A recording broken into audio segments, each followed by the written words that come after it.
Radio 2000 98.5 FM Community Program. सामाजिक हिंदी कार्यक्रम दर्पण आकाशवाणी 2098.5 FM।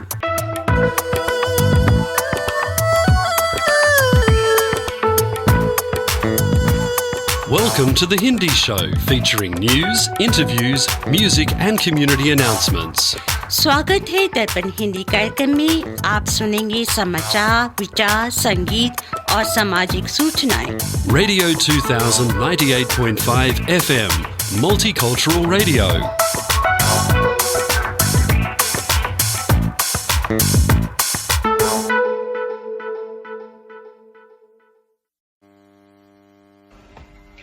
आज रविवार युगाब्द 5126 कलयुग विक्रम संवत 2082 श्रावण महीने के कृष्ण पक्ष की तृतीया 13 जुलाई 2025 है। दर्पण के सभी श्रोताओं को ऋचा श्रीवास्तव और सुनील श्रीवास्तव का सप्रेम नमस्कार। अब सुनिए इस सप्ताह के समाचार। मुख्य समाचार इस प्रकार हैं। 1 सेकंड में फ्यूल कट और इंजन बंद। AAIB की 15 पन्नों की रिपोर्ट में और क्या-क्या। AI नौकरी नहीं खाएगा बल्कि बढ़ाएगा सैलरी। नई रिपोर्ट में 6 चौंकाने वाले खुलासे। बिना पर्ची बिना खर्ची अब हमारी पहचान। 51,000 लोगों को नियुक्ति पत्र सौंपते हुए ऐसा क्यों बोले पीएम मोदी। शुभांशु शुक्ला ने अंतरिक्ष में 7 एक्सपेरिमेंट किए। 14 दिन के मिशन के बाद फिर बदला धरती पर वापसी का समय। टूटी उंगली के बाद भी पंत ने बजा दी अंग्रेजों की बैंड। अपने स्टाइल में ठोकी 50। देखते रह गए इंग्लैंड वाले। अब सुनिए समाचार विस्तार से। अहमदाबाद में 12 जून 2025 को एयर इंडिया का प्लेन क्रैश हो गया था। अब 12 जुलाई 2025 को इसकी प्रारंभिक जांच रिपोर्ट सामने आई है, जिसमें प्लेन क्रैश के आखिरी पलों की जानकारी दी गई है। रिपोर्ट में पाया गया कि एयर इंडिया की उड़ान संख्या AI-171 के दोनों इंजनों की ईंधन की आपूर्ति 1 सेकंड में ही बंद हो गई थी और विमान उड़ान भरने के तुरंत बाद ही जमीन पर गिर गया। आर्टिफिशियल इंटेलिजेंस AI का इस्तेमाल अमूमन सभी क्षेत्रों में होने लगा है। AI की मदद से कई काम आसान हो गए हैं।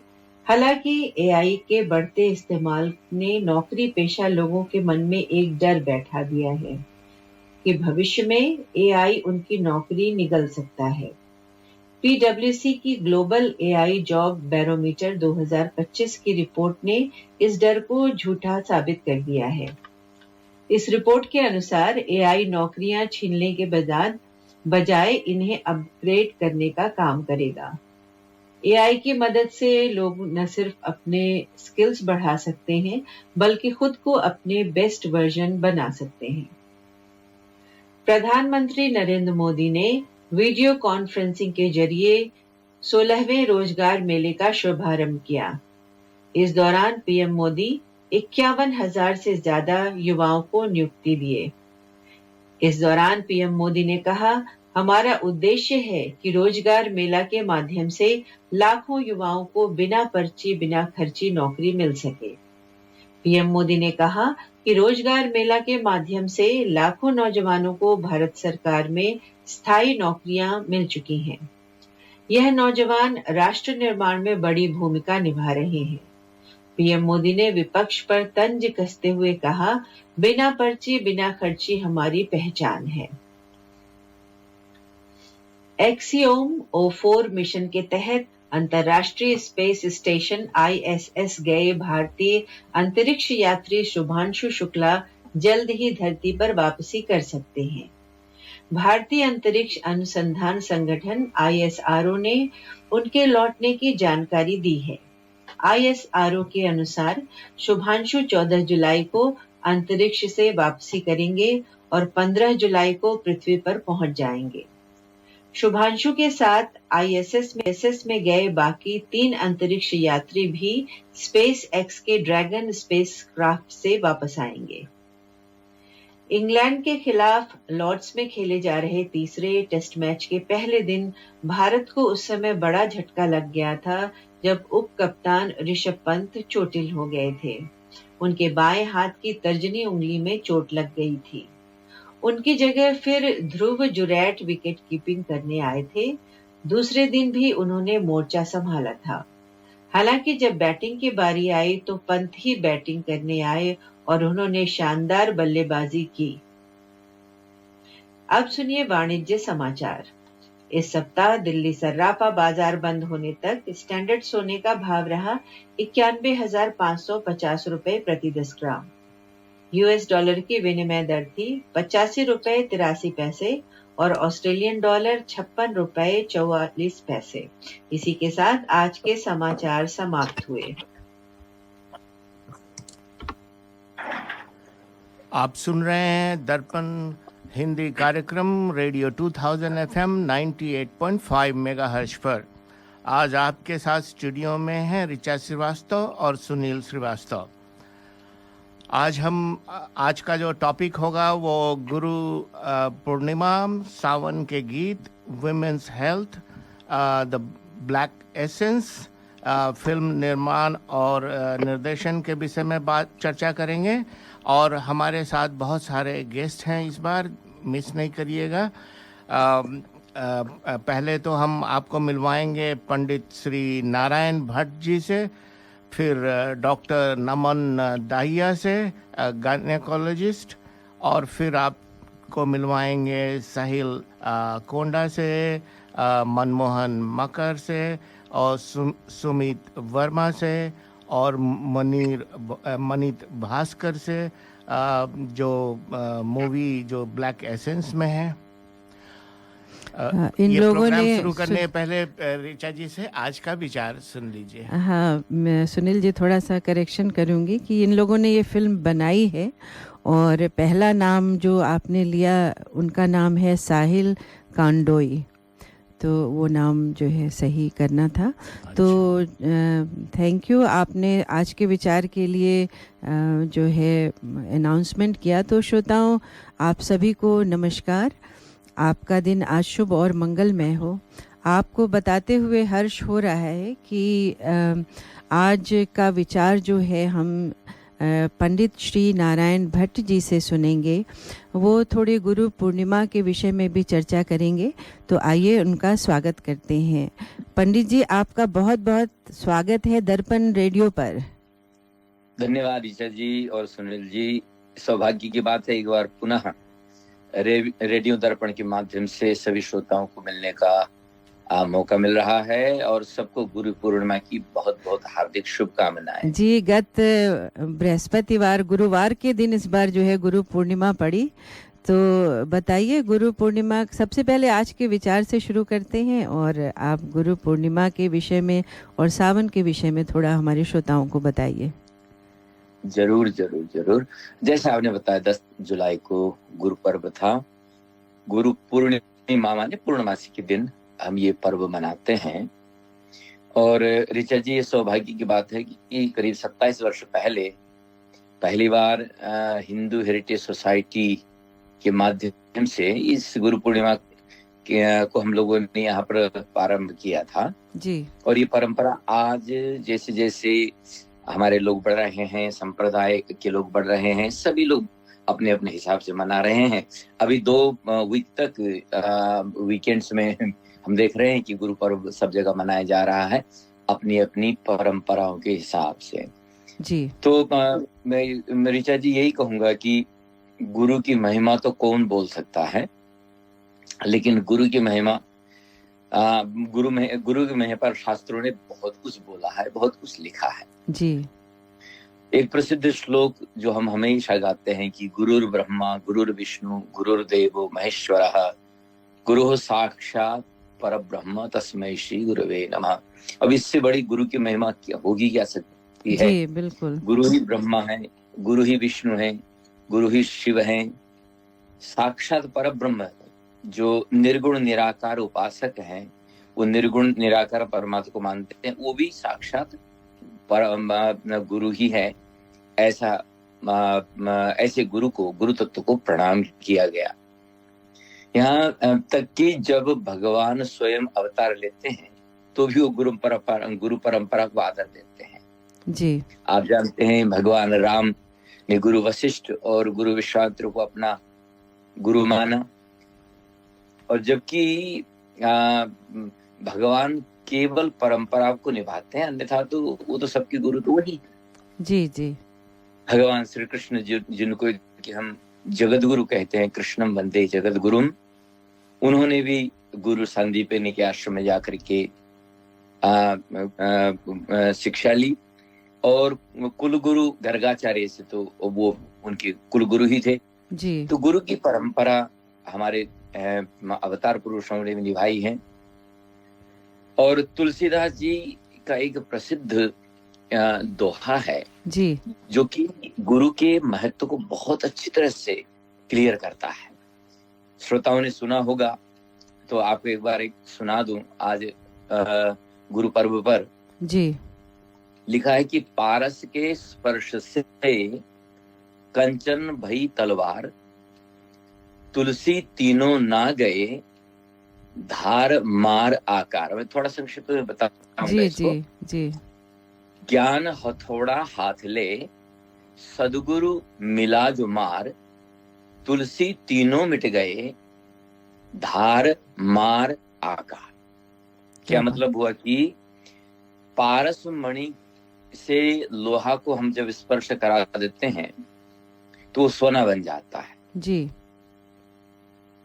लेकिन जीवन में हम कितनी भी उपलब्धि कर लें, कितनी भी ऊंचे बन जाएं, लेकिन ये तीन चीज हमारे जीवन से नहीं मिटती हैं जब तक गुरु नहीं आता है जीवन में। ये है उस तलवार का जो तेज है बना रहता है जी, उसकी धार बनी रहती है और उसका रूप बना रहता है जी। तलवार का एक एग्जाम्पल लिया, उदाहरण लिया। लेकिन परंतु जब सदगुरु, कोई सच्चा गुरु जीवन में आता है और ज्ञान रूपी हथौड़े से इन तीनों को मिटाता है, तो वो संस्कार के माध्यम से अहंकार, द्वंद्व और कठोरता, ये तीन चीज जो है ना व्यक्ति के अंदर उपलब्धियों में भी जाती नहीं है।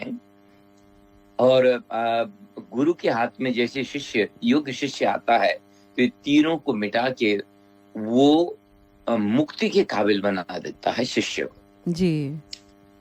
हम जीवन में बहुत कुछ हासिल कर सकते हैं जैसे मैंने कहा, लेकिन संस्कारहीन शिक्षा अधूरी होती है और संस्कार हमें गुरु से ही प्राप्त होते हैं। जी, बहुत ही अच्छी बात आपने बताई जी। तो आज के ज्ञान और स्थायी शांति की जड़ भी हमारी सनातन परंपरा ही है, जिसे ये गुरु परंपरा से हमको प्राप्त होता है जी। और इसीलिए गुरु को कहते हैं, भगवान से भी श्रेष्ठ स्थान देते हैं गुरु को, क्योंकि गुरु ने ही बताया जी, बिल्कुल काको लागू, गुरु गोविंद दोनों खड़े काको लागू पाए, बलिहारी गुरु आप जी, आपने गोविंद जो दियो बताए। बिल्कुल बिल्कुल, वो तो वही है। देखिए अब जैसा मैंने कहा था कि ये हमारी सनातन परंपरा है और ये जुड़ी हुई है स्वयं आदि नारायण से जी। जब गुरु परंपरा को वंदना करते हैं हम लोग कथाओं के माध्यम से, तो कहते हैं कि नारायणम नमस्कृत्य नरम चैव नरोत्तमम देवीं सरस्वतीं व्यासम ततो जयमुदीरये। और परंपरा में कहते हैं कि नारायणम पद्म भवम वशिष्ठम। देखिए भगवान नारायण से प्रारंभ हुआ, पद्म भव कहते हैं भगवान ब्रह्मा जी को जी। तो नारायण से गुरु परंपरा हुई और ये आई। जैसे ये श्लोक पूरा पढ़ देता हूँ क्योंकि आजकल भारत में एक ही भी चर्चा चल रही है कि जो हमारे वेद अभ्यास थे वो ब्राह्मण नहीं थे, ब्राह्मण परंपरा से नहीं थी इत्यादि आप सुनते होंगे। ऐसा नहीं है। अब ये कोई ब्राह्मण बात की उस पर नहीं आ रहा हूं मैं, केवल जो परंपरा है उसको याद दिला रहे हैं श्रोताओं को कि नारायणम पद्म भवम वशिष्ठम। नारायण हुए, भगवान नारायण के शिष्य ब्रह्मदेव हुए, ब्रह्मदेव के शिष्य वशिष्ठ हुए, वशिष्ठ के शिष्य माने पुत्र हैं ये शक्ति हुए, शक्ति के पुत्र ऋषि पराशर हुए, और पराशर के वेदव्यास ऋषि हुए, फिर सुखदेव जी हुए, और ये परंपरा आदि शंकराचार्य तक आई। और शंकराचार्य आज भी हमारे 4 मठ भारत में बिल्कुल चल रहे हैं। और करीब 4 परंपराएं जो है ना सनातन धर्म की हैं। वैष्णव परंपरा है जिसकी आदि गुरु भगवान आदि नारायण है, माता लक्ष्मी है, भगवान कृष्ण है, अलग अलग समय पर लेकिन वो वैष्णव संप्रदाय में आते हैं। जी, चलिए विस्तार में ये तो इतना विस्तार में इसकी बात की जा सकती है पंडित जी। हाँ। जी, कोई अंत नहीं है। तो आपको गुरु पूर्णिमा के अवसर पर सादर नमन है पंडित जी। आज के कार्यक्रम में के बारे में बता दीजिए और फिर हम आपसे विदा लेते हैं। जरूर। 2 शब्द श्रावण और भगवान शंकर पर भी सुन लेते हैं जी। श्रावण शुरू हो गया है जी। तो माता पार्वती स्वयं जो है भगवान शंकर से कहती हैं कि तुम त्रिभुवन गुरु वेद वखाना, आन जीव पावर का जाना। अर्थात आप तो तीनों लोगों की गुरु हैं, खाली पृथ्वी की गुरु नहीं, तीनों लोगों के। ये वेदों ने कहा है, ये स्वयं साक्षात आदिशक्ति जगत जननी भगवान शंकर से कह रहे हैं जी। रामायण का भी ये भी ये जो चौपाई है सुनने लायक, चौपाई है ये। गुरु बिन भवनिधि तरही न कोई, जो बिरंची शंकर सम होई। तो भगवान शंकर स्मरण गुरु परंपरा में आया है। गुरु के बिना संसार सागर से कोई नहीं तर सकता, चाहे वो ब्रह्मा शंकर ही क्यों ना, ऐसा भी आता है। अंत में जो है ना, अब श्रावण चल रहा है तो भगवान शंकर की उपासना बहुत आवश्यक है। जीवन में व्यवहार में जितना भी जहर हमारा एकत्रित हो जाता है जी, उसको पीने की काबिलियत केवल शिव में है। शिव के स्वरूप का ध्यान करें, और शिव की पूजा का अर्थ है कि उनके नजीक जाना, उनके गुणों को जीवन में अपनाना जी। और तभी सावन जो है सफल होगा। और इसमें खूब उपासना कीजिए। सबके जीवन में ऊंच नीच होती ही है, आगे पीछे होता ही है, मित्र शत्रुता ये भी बढ़ती रहती है, ये संसार का व्यवहार है, ठीक है जी, जी। तो शिव पूजा से हमारे जीवन का जहर समाप्त हो, और गुरु के जैसे गुरु के गुणों को तो हम लोग गा ही नहीं सकते। सब धरती कागज करूं, लेखनी सब बन राय, 7 समुद्र की बसी करूं। गुरु गुण लिखा न जाए, कबीरदास जी की वाणी है। तो मेरे ख्याल से आज और गुरुओं को प्रणाम करते हुए और आप सबको प्रणाम करते हुए एक सूचना देते हैं कि हिंदू हेरिटेज सोसाइटी का जो कार्यक्रम है आज, वो वुडक्रॉफ्ट नेबरहुड सेंटर 65 वुडक्रॉफ्ट ड्राइव वुडक्रॉफ्ट में है। हिंदू हेरिटेज सोसाइटी की वेबसाइट में ये एड्रेस उपलब्ध है। तो आप सभी सादर आमंत्रित हैं, और आप भी उसमें भजन गा रही हैं, तो आपका भी बहुत बहुत स्वागत है। तो अब हम लोग वहीं मिलेंगे जी। तब तक के लिए दर्पण के श्रोताओं को खूब खूब जय गुरुदेव जी। जय गुरुदेव पंडित जी, नमस्कार।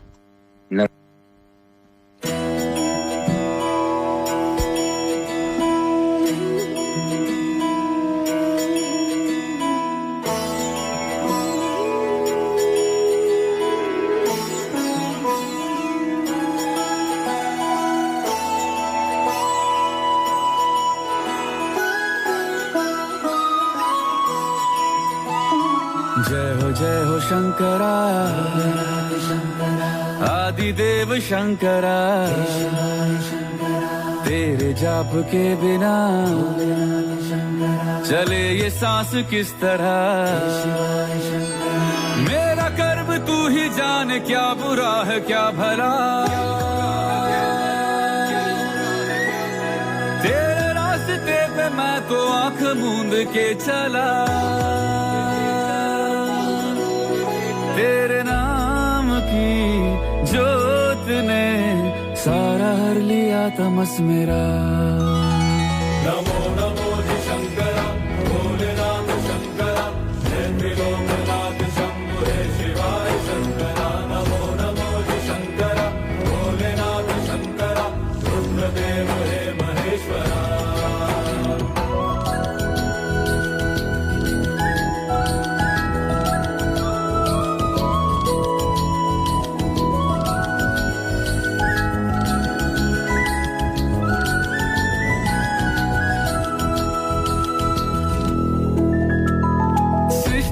जन्म से भी पहले तेरा वास था। ये जग रहे या ना रहे, रहेगी तेरी आस था। क्या समय क्या प्रलय, दोनों में तेरी महानता, महानता, महानता। सीपियों की ओट में मोतियां हो जिस तरह, मेरे मन में शंकरा तू बसा है उस तरह। मुझे भरम था जो है मेरा था कभी नहीं मेरा। अर्थ क्या निरर्थ क्या जो भी है सभी तेरा। तेरे सामने है झुका मेरे सर पे हाथ रख तेरा। नमो नमो जी शंकरा भोलेनाथ शंकरा, जय त्रिलोकनाथ शंभु हे शिवाय शंकरा। नमो नमो जी शंकरा भोलेनाथ शंकरा, रुद्रदेव हे महेश्वरा।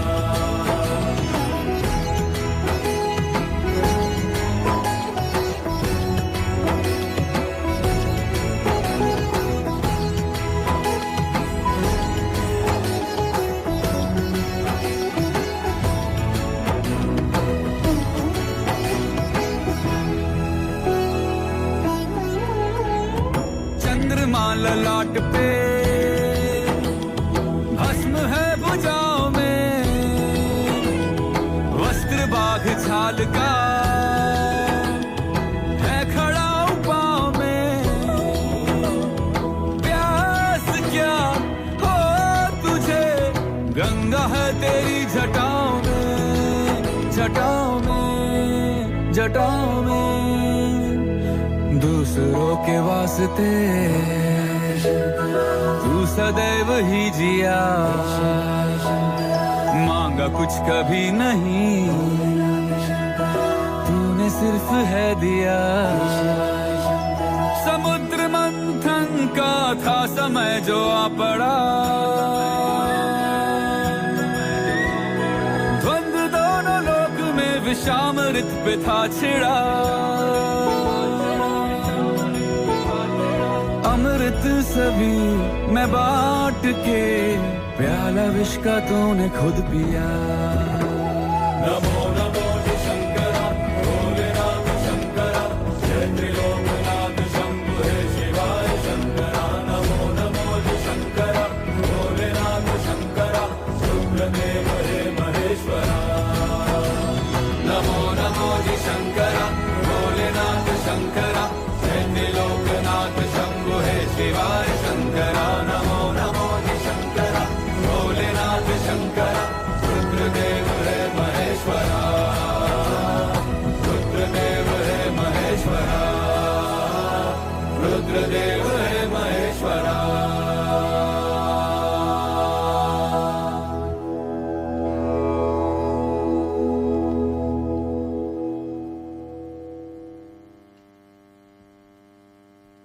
करी मास्टर ने कंप्लीट करी मिक्स बनाया, फिर उसको घर घर में देखो पहुंचाया। घंटों की कुकिंग को मिनटों में कर दिखाया। वाह वाह वाह बढ़िया खाना बन के आया। करी मास्टर ने जादू चलाया, करी मास्टर ने कंप्लीट करी मिक्स बनाया। Curry Masters Complete Curry Mix available at all leading spice shops. ये था हमारे स्पॉन्सर करी मास्टर्स का संदेश। श्रोताओं, जैसा कि सुनील जी ने बताया था कि आज हम बहुत ही महत्वपूर्ण विषयों पे बात करने वाले हैं और हमारे पहले अतिथि पधार चुके हैं स्टूडियो में। उनका नाम लूँगी। उनका नाम है डॉक्टर नमन दाहिया, जो पेशे से एक स्त्री रोग विशेषज्ञ हैं, यानी कि गायनोकोलॉजिस्ट। सिडनी के यंग डॉक्टर हैं, उनसे आपको मिलाना चाहेंगे। आपके अगर कुछ प्रश्न हो तो आप हमारे दर्पण ग्रुप में डाल सकते हैं। उनसे कोशिश करेंगे कि इस विषय पे आपके प्रश्न उनको बताएं और आपको उत्तर दें उसका। तो चलिए सबसे पहले मिलाते हैं। ऐसा देखा जाता है श्रोताओं कि महिलाएं जो हैं वो हमेशा अपने आप को इग्नोर करती हैं, अपने हेल्थ को और अपने स्वास्थ्य को सबकी चिंता करती हैं, लेकिन खुद की चिंता वो नहीं करती हैं। तो सबसे पहले मिलाते हैं आपको नमन जी से और उनके बारे में जानते हैं कि वो भारत में कहाँ से हैं या सिडनी में ही पले बढ़े हैं और कैसे उनकी रुचि इस विषय में हुई। तो डॉक्टर नमन दाहिया, आपका दर्पण स्टूडियो में बहुत बहुत स्वागत है। धन्यवाद, थैंक यू सो मच। मेरा नाम नमन है जी। मैं गायनेकोलॉजिस्ट हूँ हियर इन सिडनी जी। एंड मैं बेला विस्टा में काम करता हूँ जी। And a few other places as well. So thank you so much for having me on the show. I'll try to speak in Hindi as much as I can. Yes. I speak a little bit, but I understand everything. So, more than happy to take any questions in Hindi that you may have. I came to Australia when I was 7 years of age, and I was in Delhi before I came with my mum, dad, and my sister. And we moved to Australia and moved to Brisbane. And 4 or 5 years ago, I moved to Sydney to do extra training in my career. जी। And since then, I have stayed in Sydney, where I started work, met my lovely wife, and have decided to continue and work in Sydney now.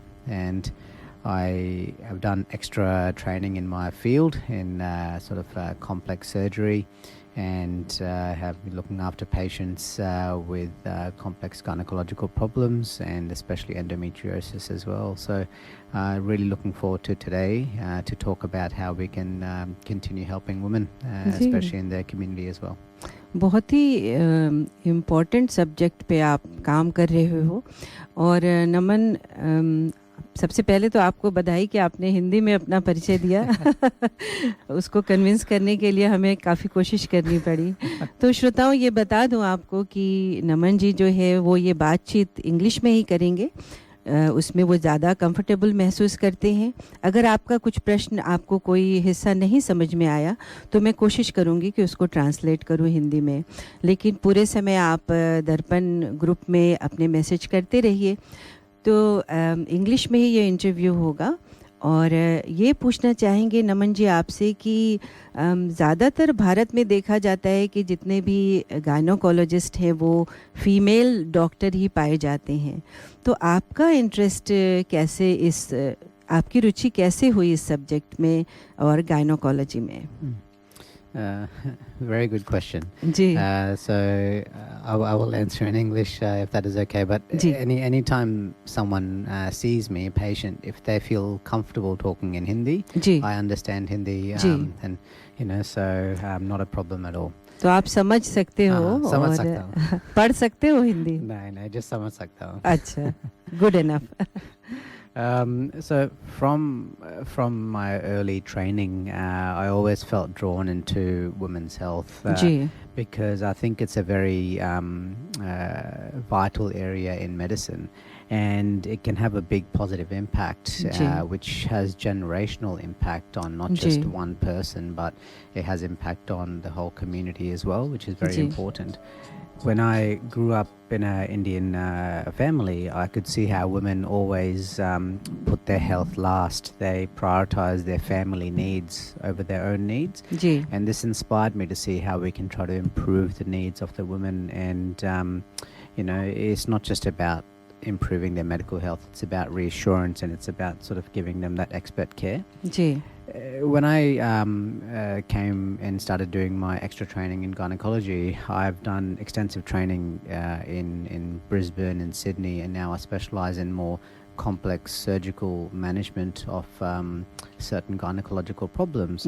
And I think conditions like endometriosis, fibroids, pain are very common these days.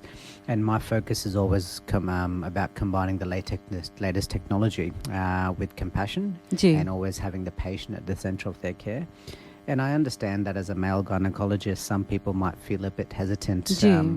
खासकर हमारा जो भारतीय background है उसमें थोड़े hesitant होते हैं लोग मेल डॉक्टर को देखने के लिए विमेन इशू में.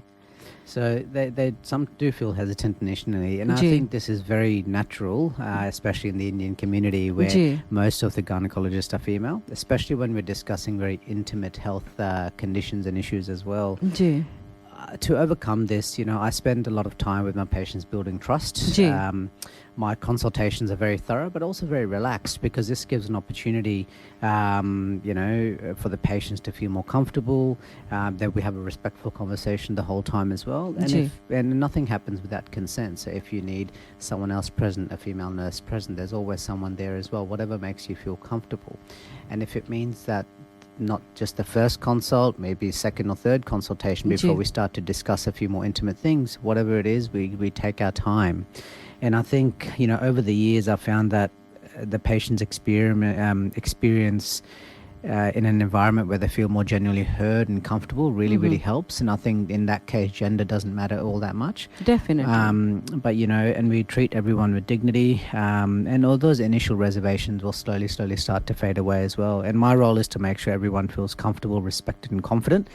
If you're coming in for anything, fertility advice, surgery or anything like that, you'll be treated with kindness and expert care. So. Definitely. और वो जैसा आपने कहा कि ट्रस्ट जो है पेशेंट के साथ बहुत ज़रूरी होता है और धीरे धीरे जो नई जनरेशन आ रही है वो तो इसमें बिलीव नहीं करती है कि it doesn't matter male or female as long as it's a good doctor. Yeah, thank you. And I think many years ago in Australia there would be a lot more male gynecologists and then it started to become a lot more female gynecologists. Now we're sort of trying to change things to be a little bit more even as well. So things will change.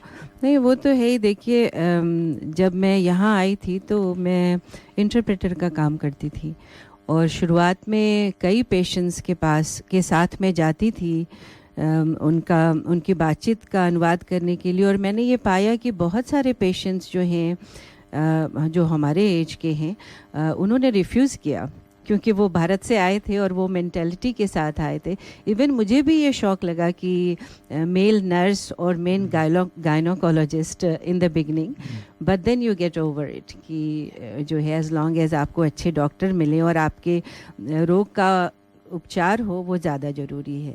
तो बहुत अच्छी बात आपने कही. चर्चा जारी रखेंगे लेकिन नमन आपको बता दें कि आज जो है वो सावन का महीना है और सावन के महीने में श्रोताओं हरियाली हर तरफ छाई रहती है तो क्यों ना सावन के गीत से शुरुआत करते हैं और फिर हम आगे चर्चा को जारी रखेंगे. धन्यवाद.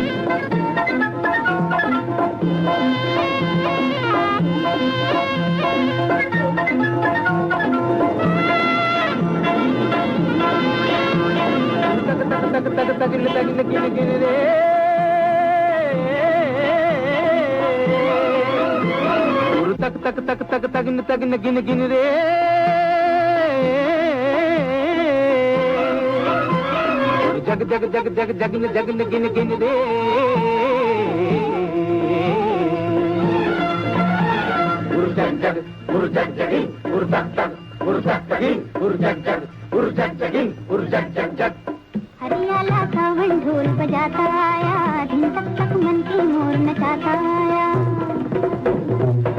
हरियाला सावन ढोल बजाता आया दिन तक तक मन की मोर नचाता आया. मिट्टी में जान जगाता आया धरती पहनेगी हरी सुनरिया बन के दुल्हनिया.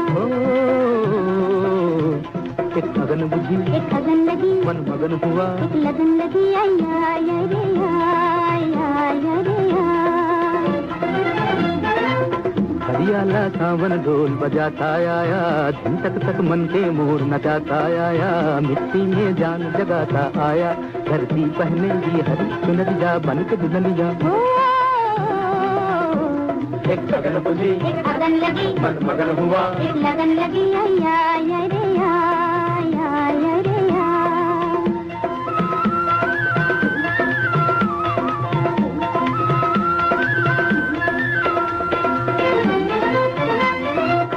बैठना तू मन मारे, लगन चले जा पवन चले, आजा मिलजुल के गाए जीवन का गीत नया। एक अगन बुझी, एक अगन लगी, मन मगन हुआ, एक लगन लगी, या ऐसे बीज बिठारे, न उगे तो दर्द मिले, ऐसे बीज बिठारे, न उगे तो दर्द मिले, नैनों में ना तेरे सपनों का धान हरा, नैनों में ना तेरे सपनों का धान हरा। हरियाला सावन ढोल बजाता आया, झूम तक तक मन के मोर नचाता आया, मिट्टी में जान जगाता आया, धरती पहनेगी हरी दुनिया बन के दुनिया हो। एक अगन बुझी, एक अगन लगी, मन मगन हुआ, एक लगन लगी, आय आय आय रे आय आय आय आय रे आय आय आय रे आय आय रे आय।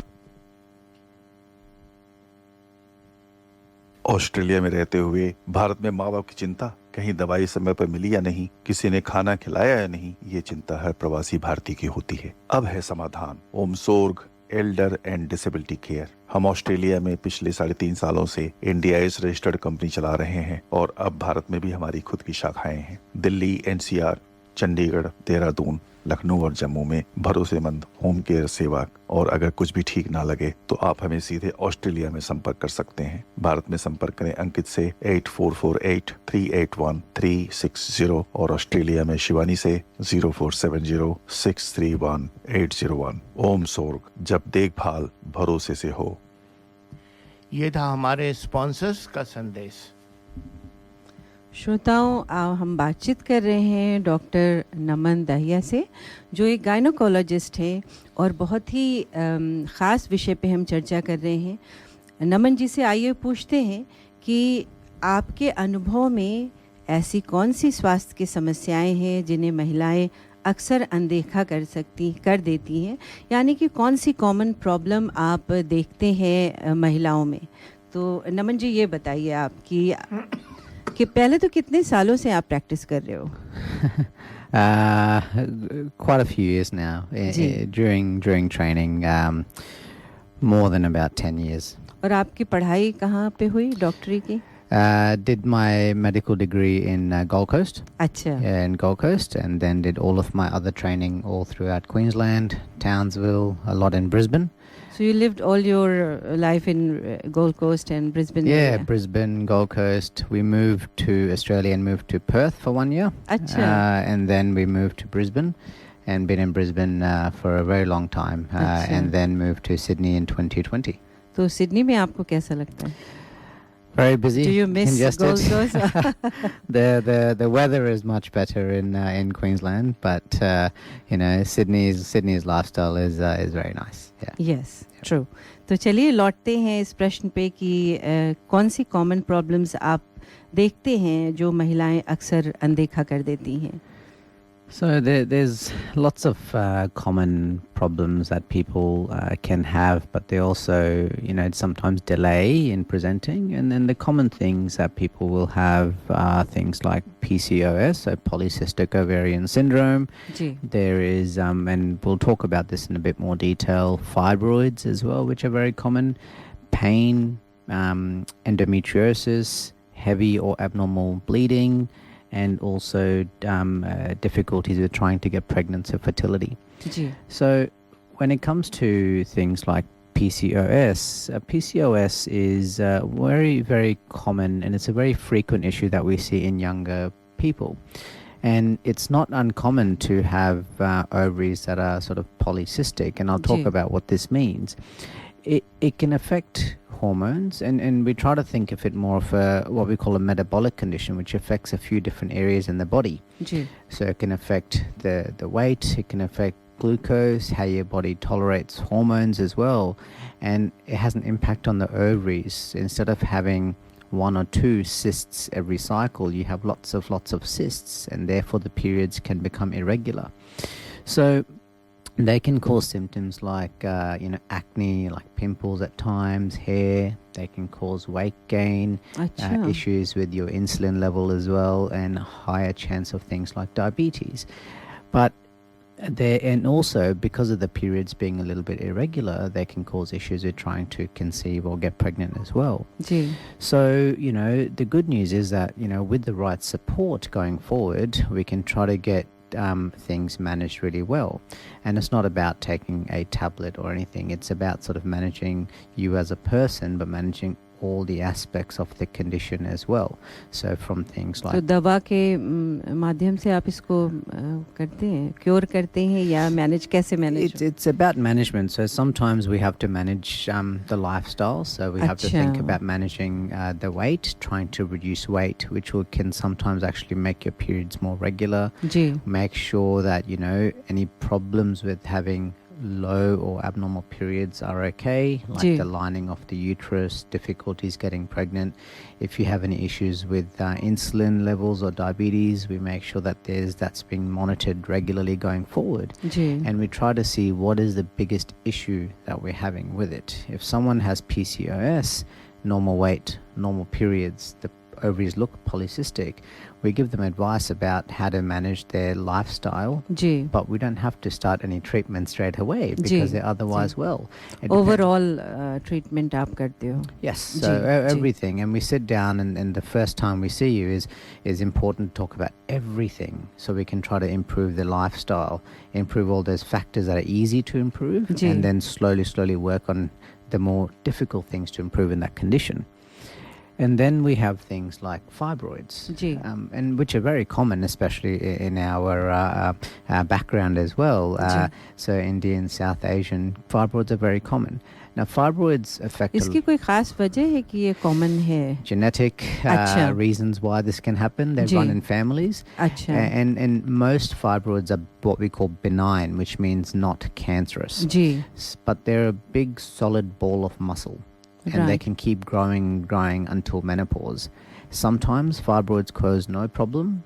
Sometimes fibroids can cause pain, bleeding, and depending on where they are inside the uterus, sometimes difficulty in trying to get pregnant if they're in abnormal locations. So if there's heavy bleeding or if there's pain or difficulties, we do ultrasounds to see where the fibroids are, how big, and we can make sure that we can remove them or treat them to try to help with any symptoms that people have.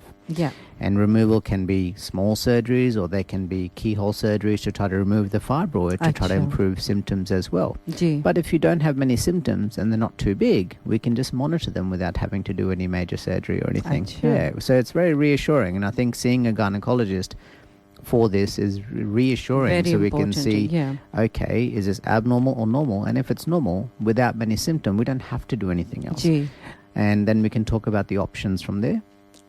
Okay, and then we have things which are otherwise very common, things like endometriosis. And now we know that there's a lot more impact of endometriosis. And we know approximately 1 in 7 to 1 in 9 people, females between the age of sort of 15 and 45, have endometriosis. It's very, very common. And the other issue with it is that not everyone has symptoms. So, there's a percentage of people that have no symptoms of endometriosis. So, and it's because it's such a common condition these days, we don't have to once again rush to surgery or rush to anything. But I think that this condition should be understood more better. And it's where the lining of the uterus can start to develop outside of the uterus, an implant, and can cause pain. It can cause pain with period. It can cause difficulty in getting pregnant as well. It's a quite serious issue. Yeah, it's a chronic condition, and we obviously. और ये कैसे होती है? So there's lots and lots of theories. There's unfortunately a genetic factor with it as well. There's other inflammatory factors with it too, and there are other things that we don't 100% understand. That's why they're still theories. But we work on, once you do get it or once you have it, we think about how to best manage you. Once again, depends on your symptoms. If it's difficulty getting pregnant, we think about how to treat it to improve pregnancy chances. If you're having pain, we think about what to do to help with that, which are hormonal tablets. There's surgery to remove endometriosis, and that's why, doing extra training in complicated endometriosis surgery and keyhole robotic surgery helps give me the skills to try to treat these conditions as well when they're very severe. But once again, not everyone needs surgery. And it's very important to think about all the other lifestyle things. So exercise, acupuncture, taking, anti-inflammatory medication. Haldi is very, very good. Turmeric, it's anti-inflammatory, and improving your diet and things as well, which can reduce the inflammation in the body to help with these symptoms from this condition as well. जी, बहुत अच्छी बात आपने कर, ये बहुत ही important है श्रोताओं की इस विषय पे चर्चा की जाए। लेकिन एक डिस्क्लेमर देना चाहूँगी कि जो भी बातचीत आज हम कर रहे हैं डॉक्टर नमन दाहिया जी से, आप उसको बिना परामर्श के नहीं अपनाएं।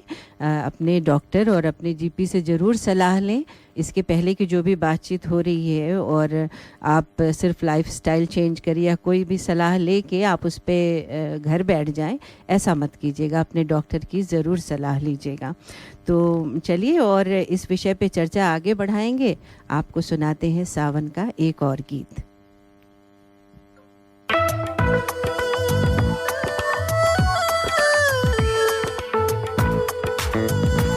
Radio 2000 98.5 FM and The Hindi Show.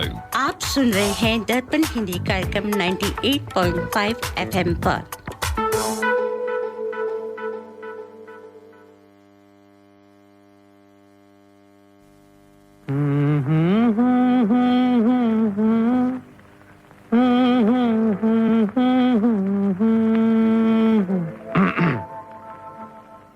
सावन का महीना पवन करे शोर, सावन का महीना पवन करे शोर, पवन करे शोर, पवन करे शोर। अरे बाबा शोर नहीं, शोर शोर शोर, पवन करे शोर। हाँ, जिया रे झूमे ऐसे जैसे बनमाना चे मोर।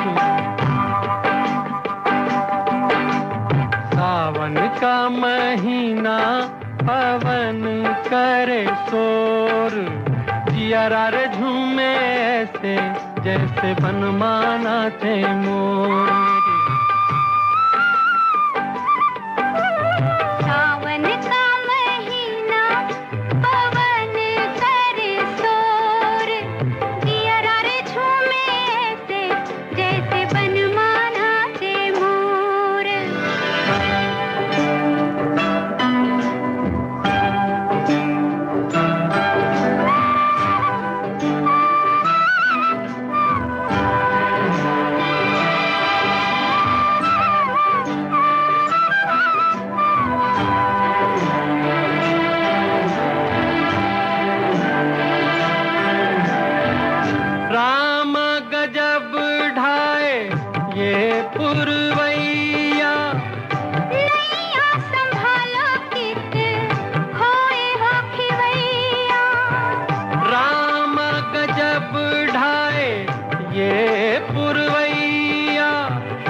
के आगे चले ना कोई जोर, जिया रे झूमे से जैसे बनमाना चे मोर।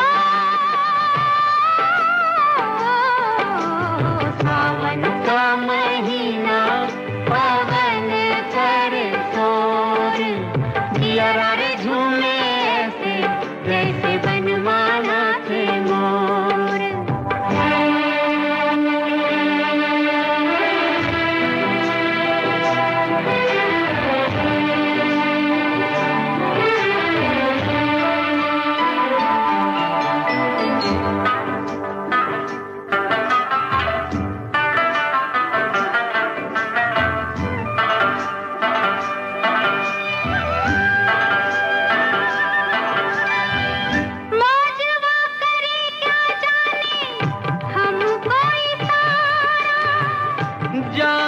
कहाँ है पूछे नदिया की धारा, मौजवा करे क्या जाने हमको इशारा।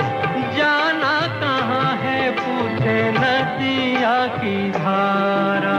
मर्जी है तुम्हारी ले जाओ जिस ओर, जिया रे झूमे रे ऐसे रे जैसे बनमाना थे मोर।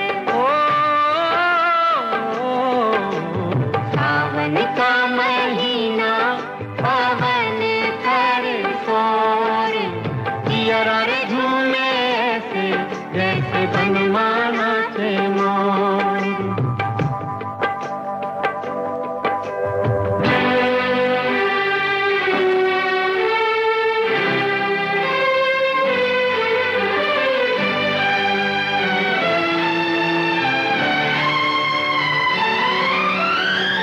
जिनके पलंग मेरी गए हैं विदेशवा, आई है लेके उनके प्यार का संदेशवा। जिनके पलंग मेरी गए हैं विदेशवा, आई है लेके उनके प्यार का संदेशवा। सारी मतवारी घटाई घन घोर, जिया रे झूमे ऐसे जैसे बनमाना थे मोर। सावन का महीना पवन करे सोर, जिया रे झूमे ऐसे जैसे बनमाना थे मोर। जिया रे झूमे रे ऐसे रे जैसे बनमाना थे मोर।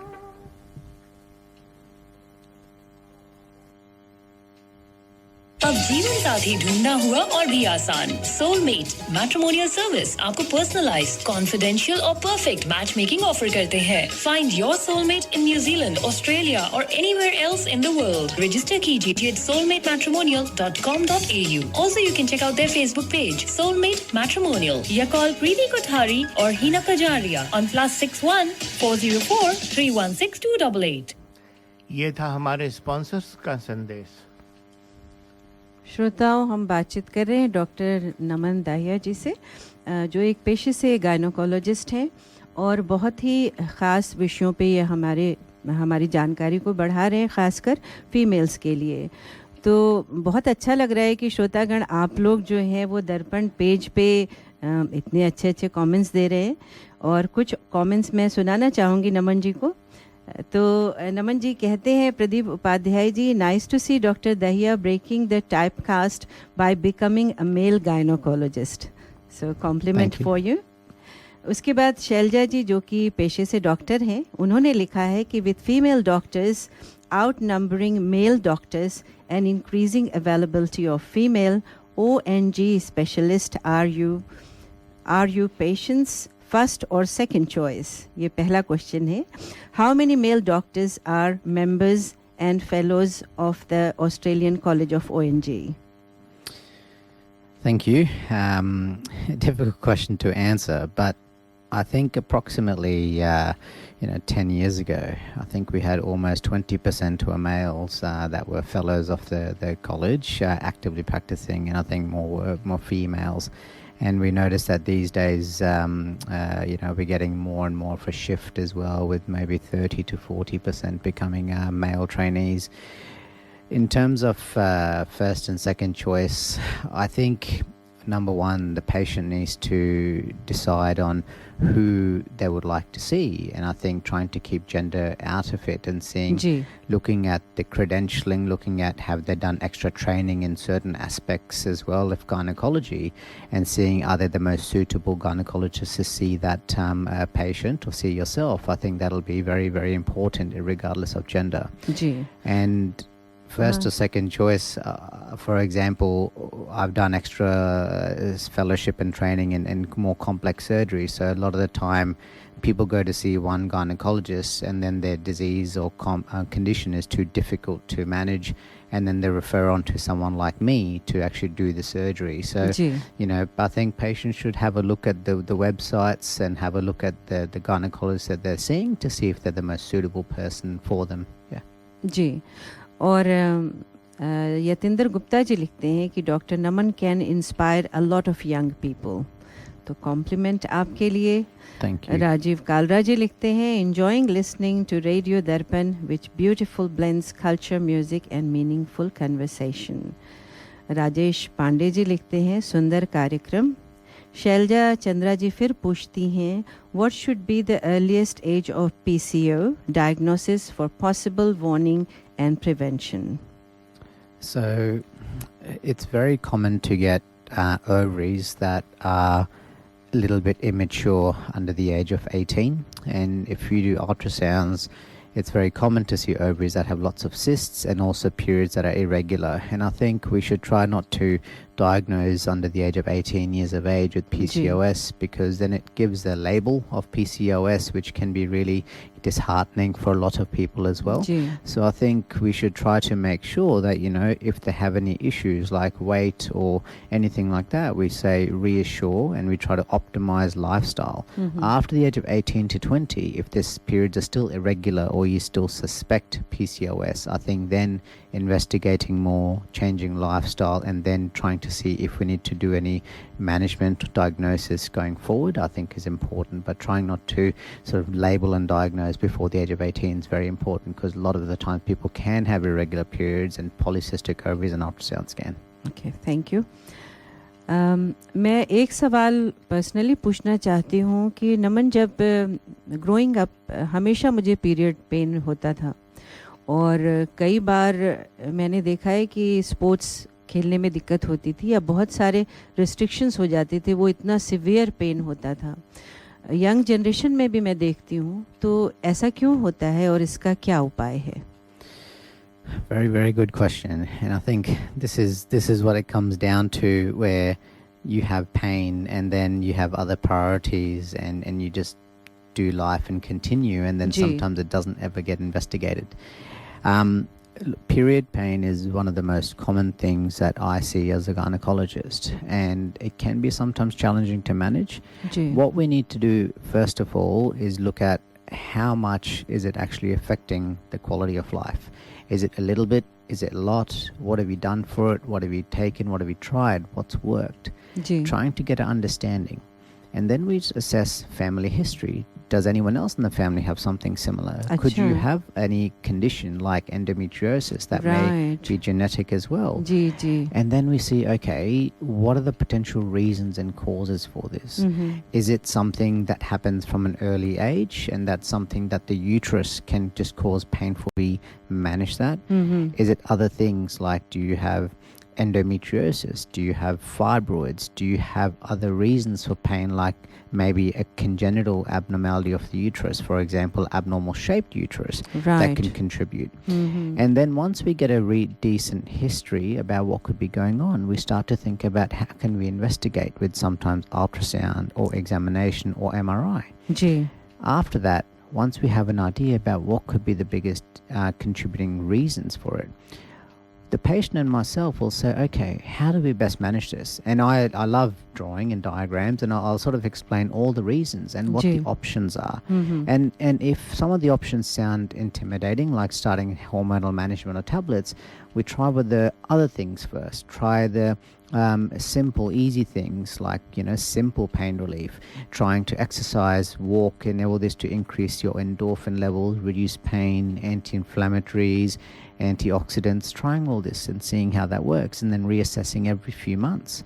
And sometimes it is a hormonal side of the uterus that could be causing it. So trying to suppress the uterus with other hormones, improving their pain symptoms. And if we suspect conditions like endometriosis, if hormones may not be working, thinking about doing surgery to improve their pain symptoms as well, if we're worried about that. But it depends on what the reason is, and there's so many options of management, and we have to decide what's best for the patient depending on the age, needs and wants in the future as well. नहीं, बहुत सही बात आपने कही कि instead of just having warm water and managing the pain, it's worth seeing a gynecologist or a doctor. And if you're at home listening and you think, I might have period pain, just think about the last 3 to 6 months and say, during my periods, was I able to go to work, was I able to go out? And if you're thinking, no, actually I wasn't able to, I was sitting at home taking Pandol and Nurofen and it wasn't working, I think you should definitely seek some help and advice going forward. क्योंकि ये बहुत common problem है और बहुत सारे मेरे female मित्र हैं जो कि मदर्स भी हैं, उनको मैंने देखा है कि बच्चे को बहुत पेन हो रहा है और फंक्शनल नहीं है वो, तो सिर्फ गर्म पानी से मैनेज करने से नहीं होगा, तो उसको दिखाना पड़ेगा डॉक्टर को. It's a serious, it could be a serious condition. Absolutely, right? And I think until we find out, we're not going to know. And I think even if it just means seeing a gynecologist or seeing your GP for reassurance or further investigation, I think it's important. जी, तो अब आपसे ये request करूँगी कि सरल भाषा में आप समझाइए कि ये जो आपने एंड्रियोमेट्रियोसिस बताया, जो दर भरे पीरियड, मेनोपॉज और PCOS, सॉरी अगर इस टर्मिनोलॉजी को मैं गलत तरीके से पढ़ रही हूँ, तो ये महिलाओं के सेहत को कैसे प्रभावित करती हैं? आपने बताया इसके बारे में थोड़ी बातें कि ये क्या चीज़ें हैं, लेकिन ये सेहत को कैसे प्रभावित करती हैं? क्या ये सीरियस हो सकती हैं? So we talked about PCOS before, and we talked about fibroids, endometriosis. There are some links where sometimes people with PCOS can have abnormal cells in the lining of the uterus. If the lining of the uterus is not shedding or having a period every month, if people have increased weight, not many periods or maybe one period a year, these things can happen. So we need to make sure that we investigate with ultrasound, or we need to think about looking at the lining to make sure there's no abnormal cells.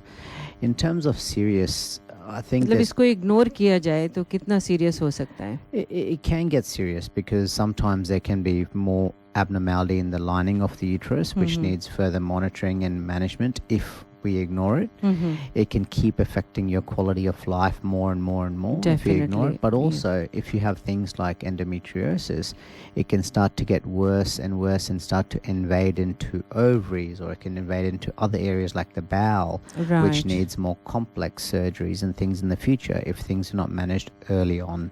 So ignoring things will unfortunately make things worse, not just from a physical point of view, but from a personal point of view and quality of life point of view. So I think early testing, early investigation is very, very important.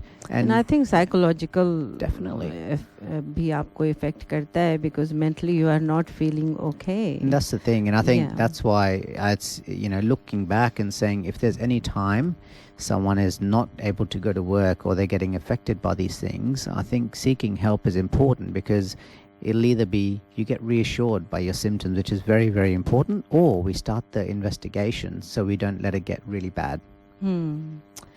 तो एक out of this seriousness question पूछना चाहती हूँ कि इतना आप मुझे लगता है कि डॉक्टर्स का जीवन बहुत डिफ़िकल्ट होता है, काफ़ी स्ट्रेस के थ्रू आप जाते हो, जो वर्किंग आवर्स ले लीजिए, या जिन पेशेंट्स को, मैं तो इंटरप्रेटर थी तब भी जब घर आती थी तो मुझे बहुत स्ट्रेस हो जाता था लोगों की बातें सुनकर, उनकी कंडीशन सुन के, तो मुझे थोड़ा टाइम लगता था रिलैक्स होने में या बैक टू नॉर्मल होने में.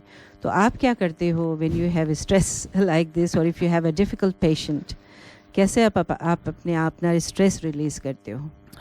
Look, it was very hard many years ago when I was starting my training, because you don't have the experience about how to deal with stress. No one teaches you in medicine. You don't have that. But now I think we can get better equipped to dealing with stress. When you have a difficult patient, I think the number one thing is, after you finish the consultation, just not to go into another consultation. Take 2 minutes, 3 minutes, have some water, just relax, and then start again. And you sort of de-stress that way, or I do anyway. But I think the most important thing is, after you have finished working for the day, when you get home, not to detach yourself. Just try to detach yourself as much as possible, and you can think about it later. But luckily for me, I have a wonderful wife that sort of look after me and supports me from that side after long days. And sometimes, like last week, I was operating 12, 13 hours every day, and on call, and it was rather difficult. But I think having activities outside of work is very, very important, which is not always the easiest, and having a balance. So, like for me, play golf, play tennis. We try to go out and enjoy brunches and coffees. And I think that's very important, to detach from work as much as possible. And she's probably listening and saying that doesn't happen often, but we try as much as possible. Try कर सकते हैं क्योंकि आपकी बहुत busy lifestyle है. Yeah, and I think the other thing is, talking about work as well, in a de-identified way, sometimes with colleagues that have been through certain similar things, and trying to see how they cope in as well. So I think these things are very important. Yeah. नहीं, hats off to you कि आप इतना important work कर रहे हो. So we thank you for that. तो चलिए अगले question की ओर बढ़ते हैं. और अगला सवाल है मेरा कि गर्भावस्था यानी प्रेगनेंसी के टाइम में महिलाओं को किस बातों का ध्यान रखना चाहिए. ख़ासकर आजकल की भाग दौड़ भरी ज़िंदगी होती है, उनकी भी लाइफ बहुत स्ट्रेसफुल है, most of them are working हैं. तो उसमें कोई आप जनरल सलाह देना चाहेंगे कि कैसे वो अपना ख्याल रखें. Very, very good question. And I think with more and more people working during pregnancy, it's very hard sometimes to look after yourself. First thing is, number one, not to stress.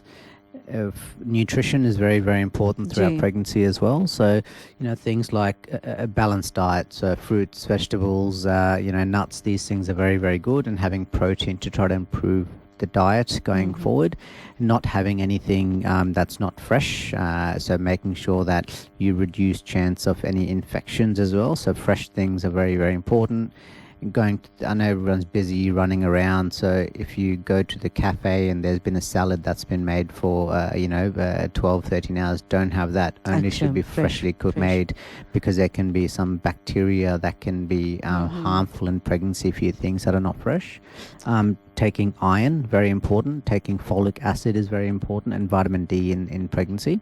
So if you don't get that through diet, I think supplements are very easy to take one in the morning before you go to work.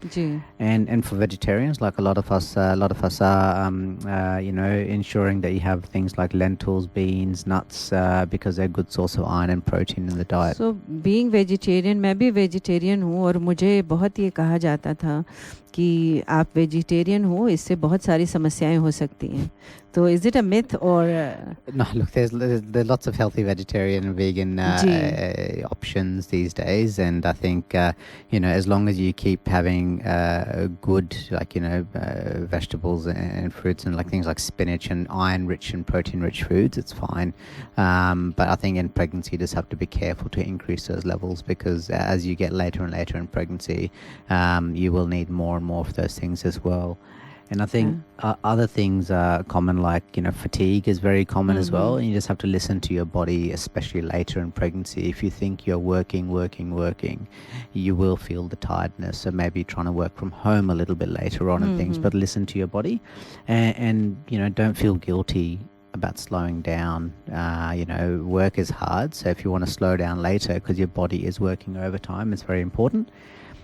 Doing simple things like walking or yoga or swimming will be really good, and helps improve your sleep swimming as well. Also, yeah, so I think that's really nice. Hydrotherapy, yes, it's very good because it's so soothing. Keep yourself active. Absolutely, and just a little bit every day I think is important, because it helps improve your sleep as well, which is important in pregnancy, especially later. And I think just check with your doctor what's safe, how much exercise am I doing, is it too much, too little, and I think that's important. And another thing that's very important is mental health in pregnancy as well. So, sometimes anxiety, mood swings, they're very common. So just making sure you have good supports in place to help you if these things are happening, and talk to someone, talk to your partner. And talking about support, what would be the husband's role? Oh, huge role.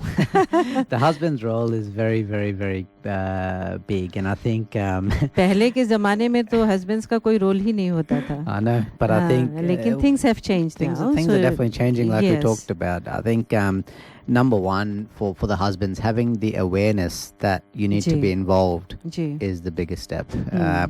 And I think this is not a one-person show.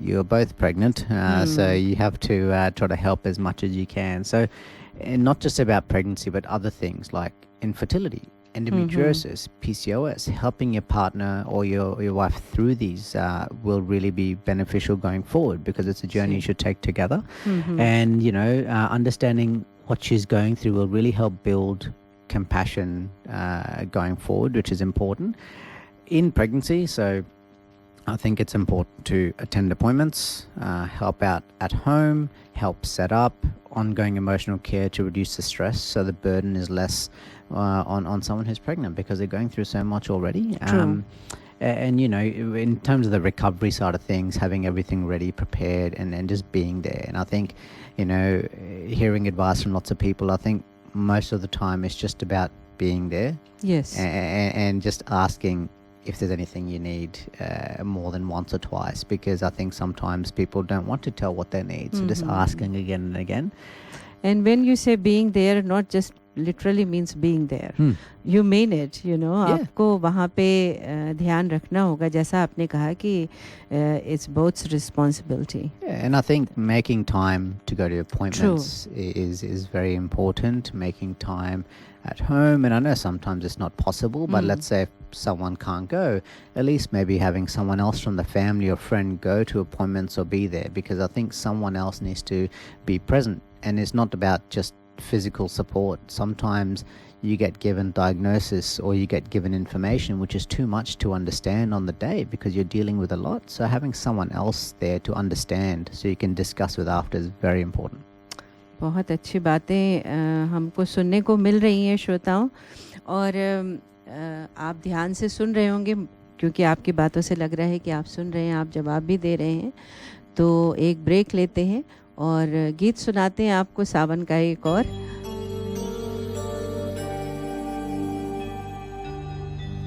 मेरे सपनों का वो राजा, मेरे दिल का वो राजकुमार,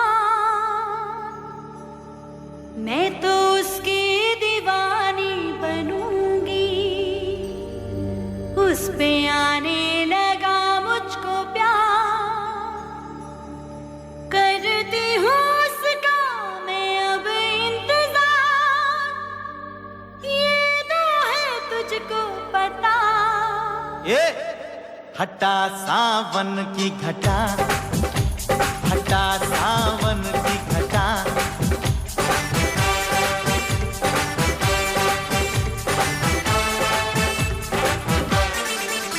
मेरे सपनों का वो राजा, ओ मेरे सपनों का वो राजा, मेरे दिल का वो राजकुमार, मैं तो उसकी दीवानी बनूंगी, उस पे आने लगा मुझको प्यार, करती हूँ उसका मैं अब इंतजार, ये तो है तुझको पता. हटा सावन की घटा, हटा सावन की घटा.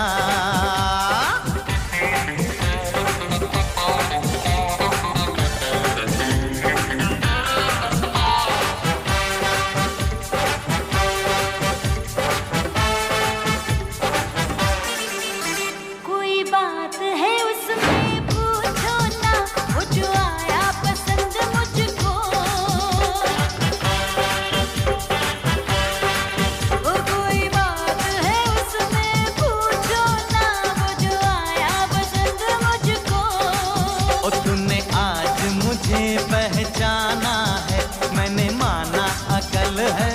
तुझको मैं तो तेरे चक्कर में आऊंगी नहीं, मैं तो तेरे चक्कर में आऊंगी नहीं, कितना भी मुझको पटा। हटा सावन की घटा, हटा सावन की घटा।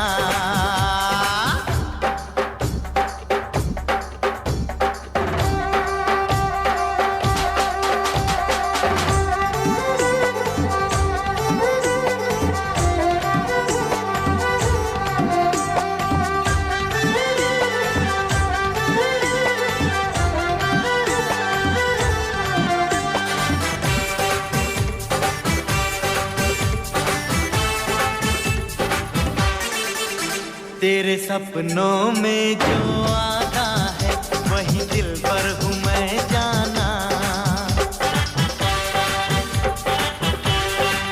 वो तेरे सपनों में जो आता है वही दिल पर हूँ मैं जाना।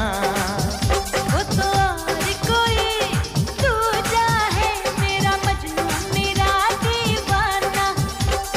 हाल तू क्या जाने तेरे मजनू का है, हाल तू क्या जाने तेरे मजनू का, होगा कुर्ता भी साला फटा। हटा सावन की घटा, हटा सावन की घटा।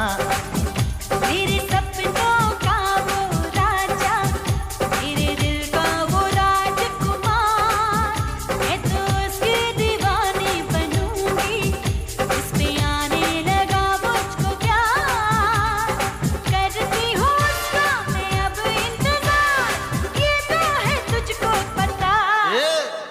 हटा सावन की घटा, हटा सावन की घटा, हटा सावन की घटा, हटा सावन की घटा।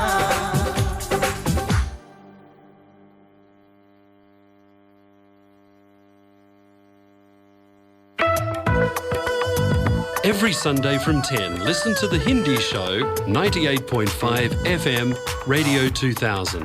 हर रविवार सुनिए दर्पण हिंदी कार्यक्रम 98.5 FM पर सुबह 10 से 11 बजे तक।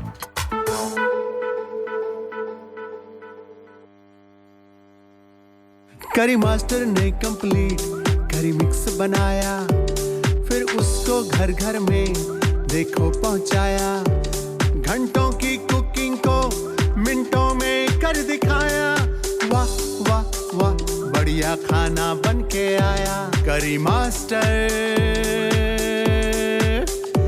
ने जादू चलाया। करी मास्टर ने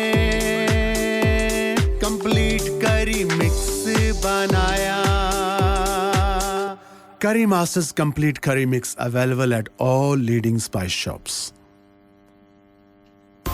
ये था हमारे स्पॉन्सर करी मास्टर्स का संदेश। श्रोताओं, हम बात कर रहे हैं डॉक्टर नमन दाहिया जी से, और एक प्रश्न आया है हमारे दर्पण ग्रुप में नमन जी, और वो पूछते हैं कि थैलेसीमिया का रोग अगर किसी को है और PCOS उसमें क्या रोल प्ले करता है, और क्या उसको मैनेज करना ज़्यादा डिफ़िकल्ट है?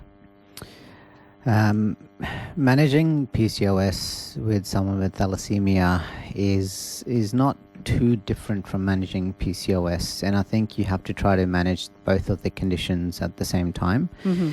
So with thalassemia, there's no strong link with PCOS, but if you have someone with thalassemia, once again making sure that you know what are the complications of thalassemia, investigating and managing that, and at the same time with the PCOS, they do work differently. So I would recommend, you know, once again, no major difficulties in managing them, but once again trying to manage them as two separate conditions, and trying to focus on one aspect of things like the gynecological aspect, and following thalassemia, obviously seeing your GP and trying to make sure that you're not missing anything going forward. But in terms of making it difficult, it doesn't make it more difficult to manage either or condition if you have both. जी, एक और सवाल आया है कि menopause के क्या symptom होते हैं, और मेनोपॉज के लिए अपने आप को कैसे प्रिपेयर कर सकते हैं। क्या इसमें गायनोकोलॉजिकल कैंसर के भी रिस्क रहते हैं? Yeah, so very good question. So menopause is common in the sense that everyone will go through it. Yes. Some people have symptoms and some people don't. Mhm. And the people that have symptoms, some of them get very affected and some of them don't. The Mhm. common symptoms of menopause are things like feeling hot flushes, so Mhm. your whole body becomes hot and you get sweating, having things like dryness in certain areas, going to the bathroom a bit more frequently, changes in mood as Mhm. well, anxiety, low sleep, itching and crawling on skin, that feeling. Ji. These things can happen, Mhm. and this is as your body is slowly transitioning from a period of having estrogen to a period of having lower or no estrogen, and how your body transitions, and sometimes it can affect some people more than others. How you can prepare for it is know that it may affect you, and keeping things as healthy and active. So sometimes you can have increased weight, sometimes you can have lower bone density, making sure your vitamin D, calcium is intake is good, so you have less chance of having issues with bone density. Ji. Having regular exercise as well. If in the summer you're feeling a bit hot, obviously having fan, cool clothing, all these things are very important. So if you've tried all these things and things are not helping, then obviously seeing your GP or gynecologist so we can talk about what symptoms are affecting you and making sure we try to do things to manage it, be it natural remedies, or if you feel more comfortable with that, or being hormonal management to try to supplement your body's hormones to improve in that transition going forward. In terms of gynecological cancers, in the menopause, obviously there's a slightly higher chance of certain cancers. अच्छा. As you get older, there's a slightly higher chance of cancers, and that is one of the reasons why. There's higher chance of having endometrial cancer, which is cancer of the lining of the uterus, but Okay. also having ovarian cancer. But this is not, one aspect is because you've gone through menopause, but also one aspect is because there's slightly higher age compared to someone who's 30. So if, let's say, you are menopausal and there's no periods, but after that happens, you start to get bleeding, you should definitely see a GP or your gynecologist as ji. soon as possible, because we need to make sure that the lining of the uterus is normal. If you have pain, if you have bloating, any other symptoms that you're worried about, you should get an ultrasound scan to make sure that there's no abnormalities in the ovaries, so we can assess and manage that going forward. So keeping a close eye on your symptoms that you're having is very important, especially after menopause, and seeking help and advice as soon as possible and not delaying it is also important. Once again, even if it just means reassurance or further management, I think either way you should see someone as soon as possible. चलिए, बहुत अच्छी बात आपने बताई। श्रोताओं, हमारे पास प्रश्न तो अनंत हैं और बहुत सारी चीज़ें हम पूछना चाहते हैं नमन जी से, और सबसे अच्छी बात ये है नमन कि आप बहुत इत्मीनान से प्रश्नों का जवाब दे रहे हैं और बहुत विस्तार से चीज़ों को समझा रहे हैं। तो मुझे आपकी ये बात बहुत अच्छी लगी। मुझे लगता था कि जो यंग जनरेशन है उनके में इतना पेशेंस नहीं होता होगा, लेकिन यू आर वेरी पेशेंट और बहुत अच्छा लगा मुझे आपसे मिलके। तो मैं चाहूँगी कि हमारे श्रोता आपसे परामर्श लें अगर कोई भी उनको तकलीफ़ है, और स्पेशली विमेंस रिलेटेड। तो अगर कोई आपको मिलना चाहे नमन, आप पहले तो हमारे श्रोताओं को क्या संदेश देना चाहेंगे और क्या कहना चाहेंगे कि कैसे वो अपनी देखभाल करें, और उसके बाद यदि आप अपना कांटेक्ट देना चाहें, अपना ईमेल देना चाहें तो वो भी दे सकते हैं ताकि श्रोता आपसे परामर्श ले सकें। Thank you. First of all, gynecological problems are very, very, very common, and I think for many, many years they have been put away, and women will keep doing their normal activities. But I think you should really think about how much this is affecting you and try to speak up with your friends, speak up with your colleagues.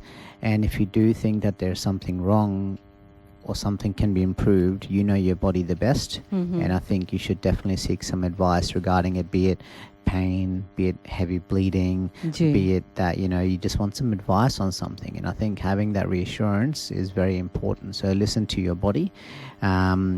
I don't mean to make it say that there's lots of things that can go wrong. There's lots of things that are normal. But hearing that it's normal is also very, very important if you're worried about symptoms. Seeing a gynecologist, it can be intimidating. And I think, if you are seeing me, I make it very, very comfortable. So, we start with a very relaxed conversation about your symptoms and then start to discuss what is affecting you and go into detail. Anytime you feel uncomfortable, because it's an intimidating topic and it's a very intimate topic, we can have someone there. We draw lots of diagrams, pictures, videos and photos so we can show you what we're talking about, which is really important. And make sure you bring someone to the appointment because they can sometimes understand or discuss what they might have gone through to help you understand as well. And then we don't discuss absolutely everything then and there, because if it's too much, we do some investigations, whether it be ultrasound, MRI, and we get you back and give you lots of information so we can you can read things. So when you come back, you're more prepared. Anytime you think something's wrong, I would strongly recommend seeing your GP, and then therefore they can see you and then reassure you or refer on to someone like me that can see you and discuss things further. I think that'll be important. There's lots of useful information out there. I'm more than happy for you to go to my website. I'd recommend that. It's drnamandahiya.com.au. Has lots of useful information about all the topics we've talked about today. Lots of useful links as well on websites so you can go to as well. And it's got information about if you would like how to see me as well. I work in Bella Vista, so you can see me. It's got all the information there, and I'm more than happy to see you anytime so we can discuss anything that's concerning you going forward. नहीं, बहुत अच्छी बात नमन जी, और बहुत अच्छा लगा आपसे बात करके। बहुत सारे इम्पोर्टेंट इश्यूज़ आपने बताए, और जैसा कि आपने कहा कि हमें कभी इग्नोर नहीं करना चाहिए अपनी हेल्थ को, और हमेशा डॉक्टर की सलाह लें। और मैं तो रेकमेंड करूँगी कि आप नमन दाहिया जी से मिलें, क्योंकि बहुत अच्छे से इन्होंने समझाया जो भी हम लोगों के प्रश्न थे। तो चलिए, इसी के साथ धन्यवाद करते हैं नमन का, और आने के लिए, इतनी अच्छी बातें करने के लिए आपका बहुत बहुत धन्यवाद। आगे भी हमसे जुड़े रहिए। Definitely. और अगली बार थोड़ी और हिंदी सुनने को मिलेगी शायद। थोड़ी yes. बहुत बहुत धन्यवाद। नमस्कार। Thank you so much. नमस्कार।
फूलवा मोरे सपने कौन सजाए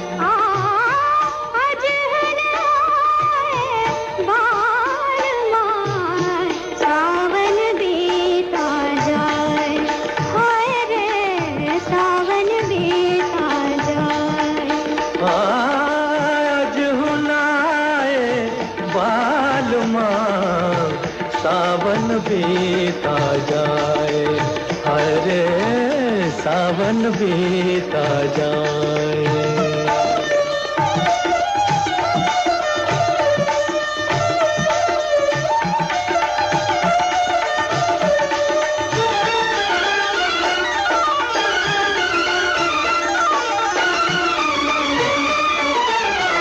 चांद को बदरा गरबा लगाए, चांद को बदरा गरबा लगाए, और भी मोरा मन ललचाए। चांद को बदरा गरबा लगाए, और भी मोरा मन ललचाए। यार हसीन गले लग जा,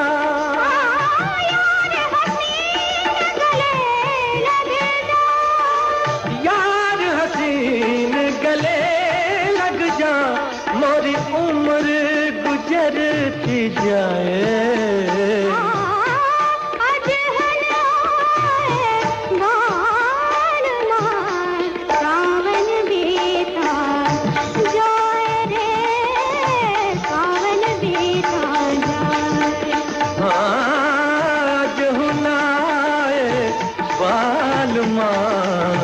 सावन बीता जाए, हाय रे सावन बीता जाए, हाय रे सावन बीता जाए, हाय रे सावन बीता जाए।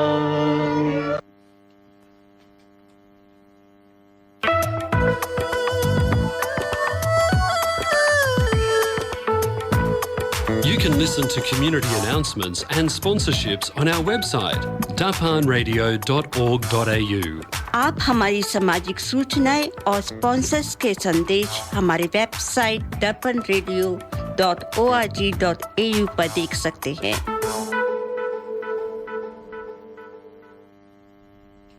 Are you looking for personal or business tax or self-managed super fund account and audit, formation of association, company or trust, cloud accounting with payroll solution with fixed prices? Mention Darpan Radio and get your first visit without any charge.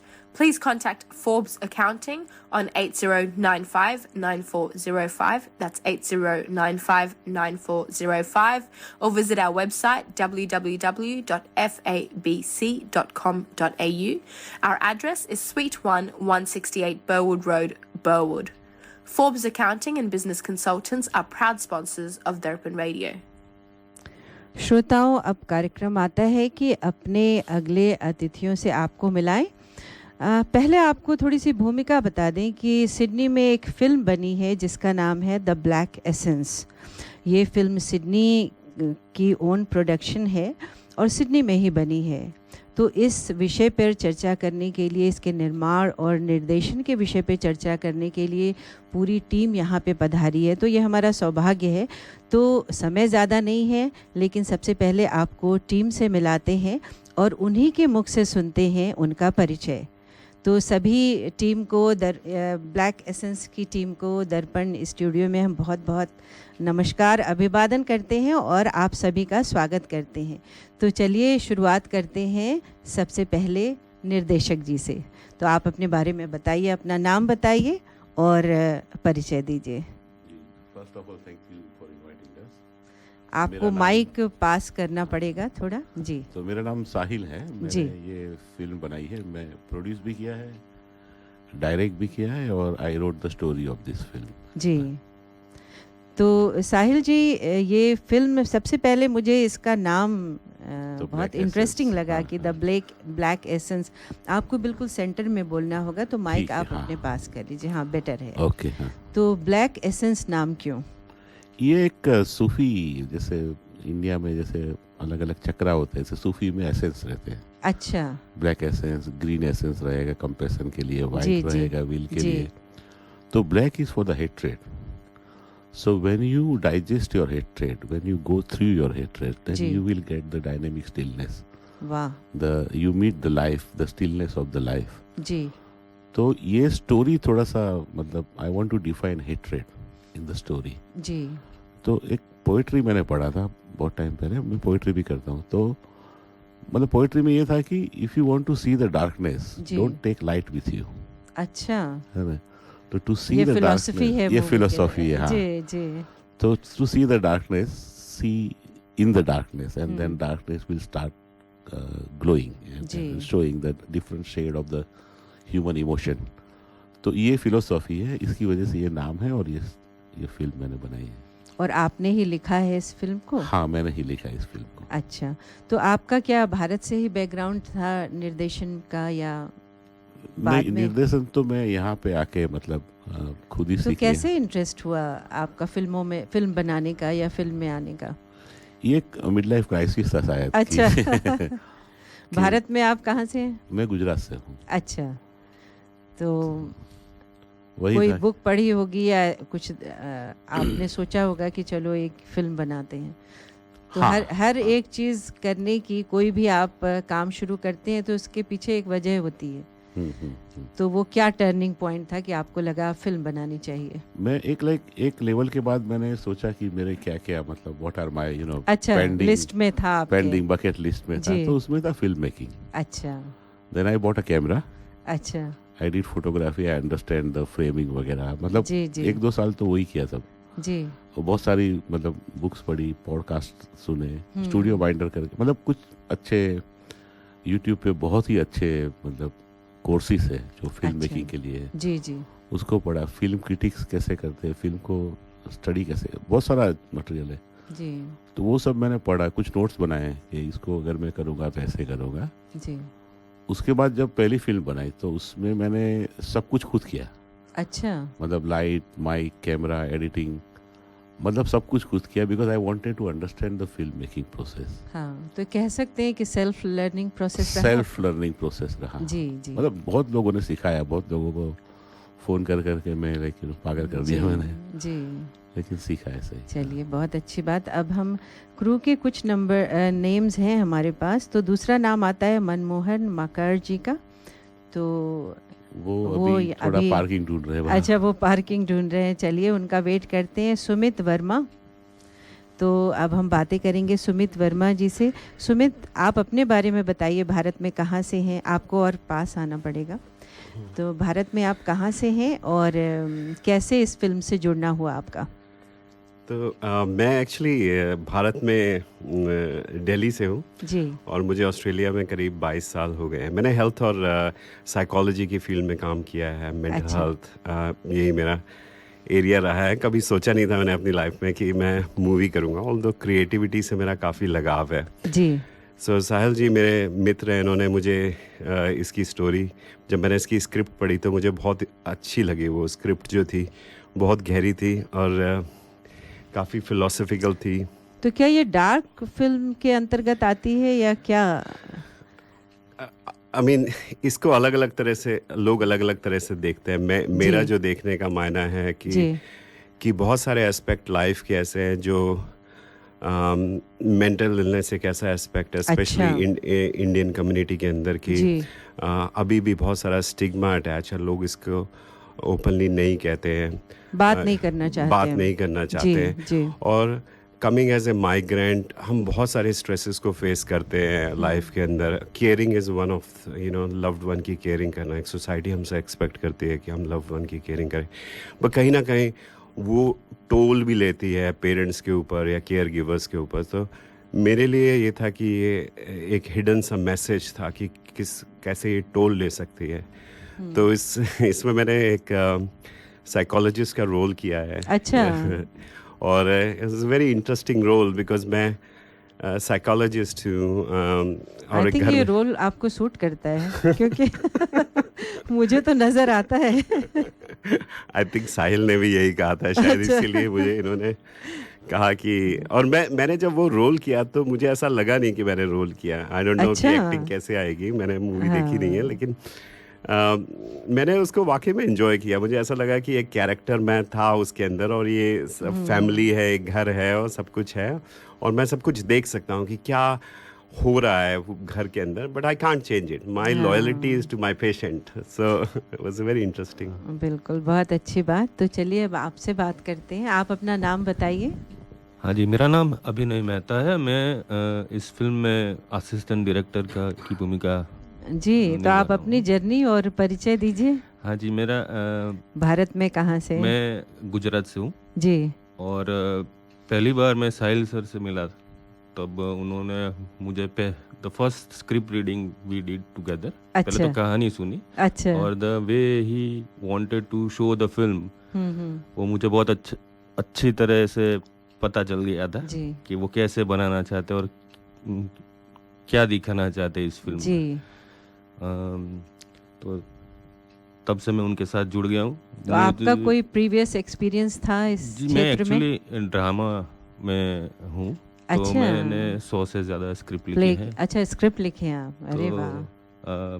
Gujarati में। अच्छा, हाँ, फिर भी तो half an hour play होते हैं, एकांकी बोलते हैं जिसको। जी जी, तो वो आपका अनुभव रहा। हाँ।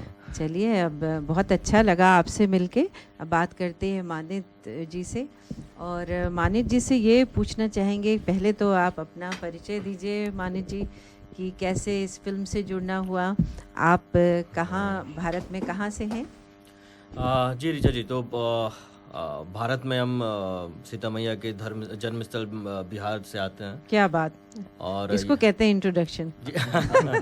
हाँ, तो बिहार को भी एक इंट्रोड्यूस करना आवश्यक हो जाता है, बिकॉज उसका इंट्रोडक्शन बहुत ही अजीब अजीब लहजों में आता है। सुनील जी भी बिहार से ही हैं, तो बहुत खुश हो रहे हैं। ओके जी। और पिछले तकरीबन 1 दशक से सिडनी में ही है जी, एज एन IT इंजीनियर जी। टाटा का नमक खाए हैं, टाटा को सर्व कर रहे हैं TCS में पिछले 10 सालों से जी तकरीबन। बट हाँ, हिंदुस्तान में भी दिल लगा रहता था अभिनय में, एक्टिंग में, लेखन में। तो लेखन का काम तो हम बहुत, मेरे पिताजी भी करते थे, हम भी करते आए हैं जी। फिर यहाँ आए तो फिर वो थोड़ा सा बैक सीट पे गया बिकॉज ऑफ अदर चीज़ें। ऑब्वियसली यहाँ पे आने के बाद आपका मन बहकता है, थोड़ा नई चीज़ें देखते हैं तो जी। बट साहिल जी से मुलाकात हुई थी इनके पिछले मूवी के प्रीमियर के दौरान, तो उनसे पहले दल बात होती थी कभी, तो उस समय गए थे। तो वो मूवी भी हमने करनी चाहिए थी, बट समहाउ नहीं मिली थी।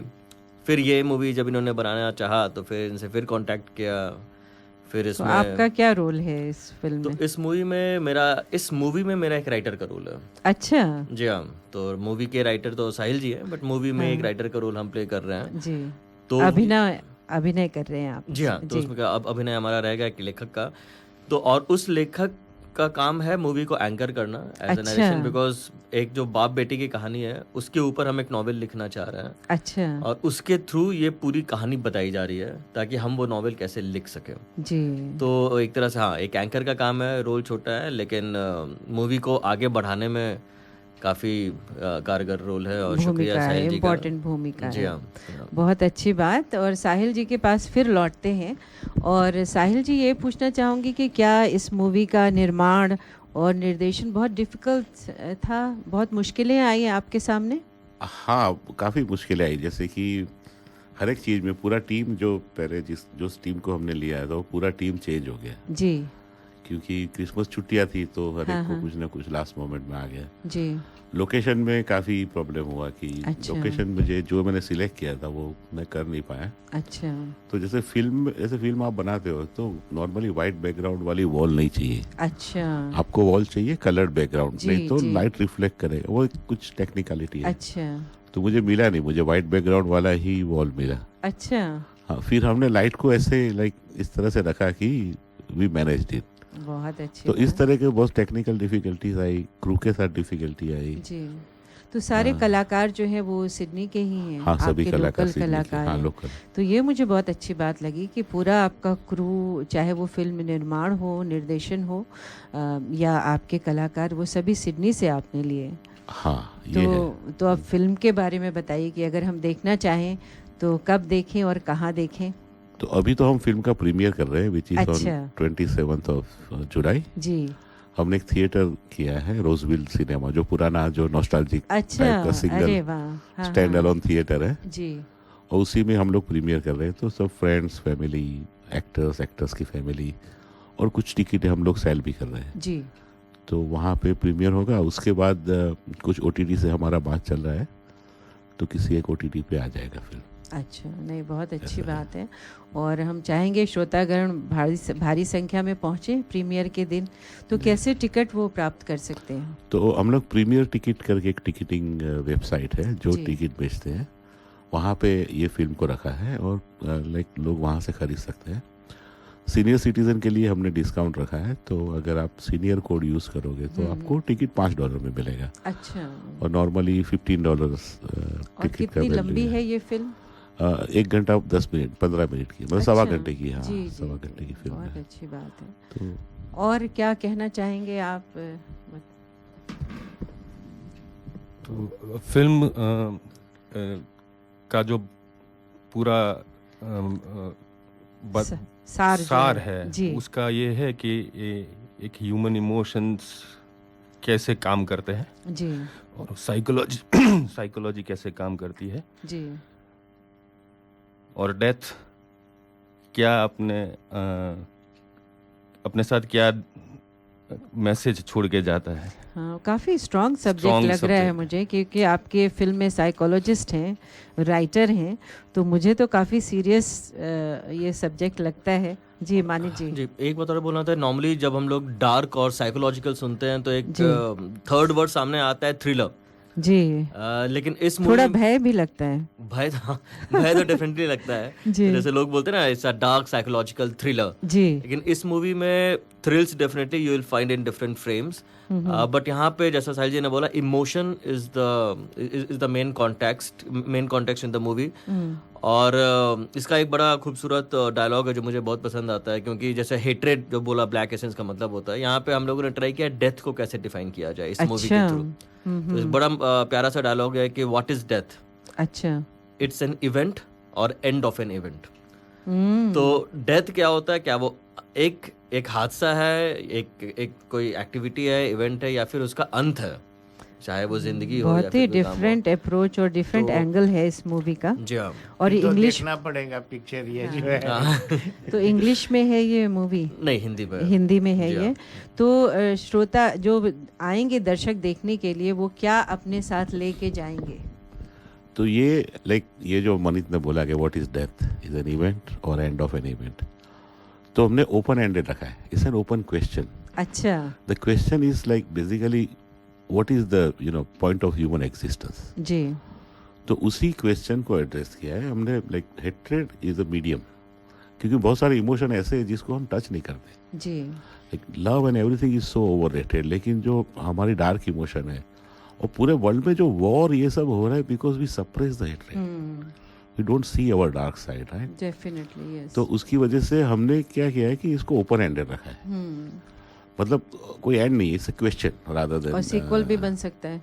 आजकल तो सीक्वल का जमाना है, तो उसमें आपके 2 फायदे हो जाएंगे। हाँ, सीक्वल भी ब्रेक ले लेते हैं। हाँ, ब्रेक लेते हैं। और मुझे लगता है कि ये इंटरव्यू जो है हमें जल्दी समाप्त करना पड़ेगा, तो एक बार आखिरी संदेश ले लें सबसे और फिर गाने की ओर बढ़ते हैं। तो जाते जाते आप क्या कहना चाहेंगे साहिल जी? मैं तो कहूँगा आइए फिल्म को और ओपन एंडेड उससे देखिए film, and be open to give us a feedback and help us to improve on our creativity. जी, थैंक यू। मानिक जी, आप एक बार फिर से बता दीजिए कैसे टिकट प्राप्त करें और कहाँ ये मूवी होगी? जी हाँ, तो मूवी 27 जुलाई को end of this month Sunday सुबह 10:15 से शुरू होगा। रोजविल सिनेमाज, रोजविल थिएटर है चैट्सवुड वाले लाइन में, इट्स वेरी क्लोज टू चैट्सवुड। और 10:15 से शुरू हो रहा है। टिकट्स हम लोग प्रीमियर टिकट्स नाम का एक वेब पोर्टल है, वहाँ पे आप जाएंगे and you just search for the black essence जी, और वहाँ पे आपको टिकट्स मिल जाएगा। मोस्ट ऑफ द टिकट्स अभी अब काफ़ी लिमिटेड बचे हैं, but you can always contact us. Facebook पे आपको अनुसंधान फिल्म्स करके पेज है, जो प्रोड्यूसर्स का प्रोडक्शन हाउस का पेज है, तो वहाँ पे आप कॉन्टैक्ट करेंगे, टिकट्स मिल जाएंगे। Please do come and the takeaway is कि आप अपने लिए एक सवाल लेके जाओगे which you can always answer within yourself. बहुत अच्छी बात। सुमित जी, आप क्या कहना चाहेंगे, लास्ट वर्ड्स? आई थिंक मैं ये कहना चाहूँगा कि मैंने फर्स्ट टाइम मूवी को मैं काम किया, but there is a lot of effort that goes in especially हम जब यहाँ पर आते हैं। I know Sahil have worked day and night for this movie, so I mean it would be good that you know the community support the creativity and you know, ताकि आगे भी इस तरह की मूवी बन सके और we can create this whole creative hub of Hindi movie within Sydney. नहीं, और बहुत अच्छी शुरुआत हुई है कि सिडनी में जो है ओन प्रोडक्शन है सिडनी का, और ये काम और आगे बढ़े। तो जब हमारे श्रोतागण जाएंगे देखने और आपके काम को सराहेंगे, तभी ये काम आगे बढ़ पाएगा। जी, आप के लास्ट वर्ड क्या कहना चाहेंगे हमारे श्रोताओं से? आप आइए, देखिए फिल्म 27 जुलाई को 10:15 बजे रोजविल सिनेमा। जी, धन्यवाद आप सभी क्रूज का यहाँ आने के लिए और हमें इतनी अच्छी बातें बताने के लिए। ब्लैक एसेंस के लिए आप सबका बहुत बहुत धन्यवाद और शुभकामनाएं। आपके सजन सावन में,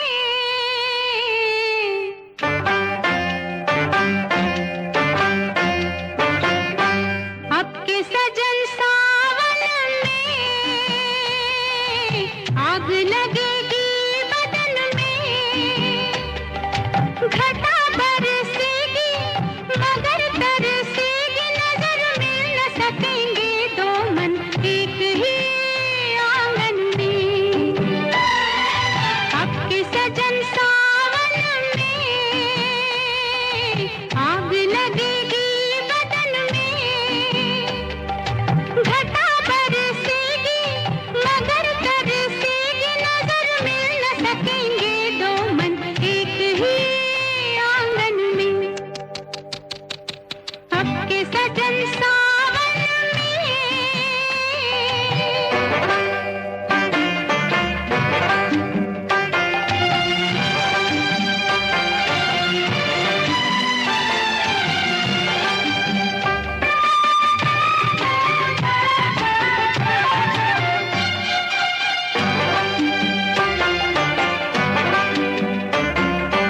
दो दिलों के बीच खड़ी इतनी दीवारें, हाय दो दिलों के बीच खड़ी इतनी दीवारें, कैसे सुनूंगी मैं पिया प्रेम की पुकारें। चोरी चुपके से तुम लाख करो जतन, लाख करो जतन, सजन मिल न सकेंगे दो मन एक ही आंगन में। आपके सजन सावन में,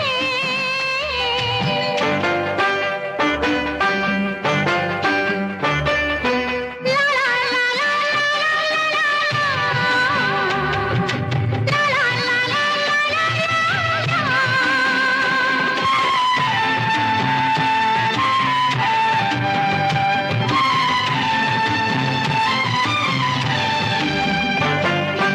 इतने बड़े घर में नहीं एक भी झरोखा, इतने बड़े घर में नहीं एक भी झरोखा, किस तरह हम देंगे भला दुनिया को धोखा। रात भर जगाएगी मस्त मस्त पवन, मस्त मस्त पवन, सजन मिल न सकेंगे दो मन एक ही आंगन में। इश्श, आपके सजन सावन में,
Contact the Hindi Show for sponsorship and phone 0413 385 976. दर्पण हिंदी कार्यक्रम में स्पॉन्सरशिप के लिए संपर्क करें फोन नंबर 0413385976। करी मास्टर ने कंप्लीट करी मिक्स बनाया, फिर उसको घर घर में देखो पहुंचाया। घंटों की कुकिंग को मिनटों में कर दिखाया। वाह वाह वाह बढ़िया खाना बन के आया। करी मास्टर ने जादू चलाया।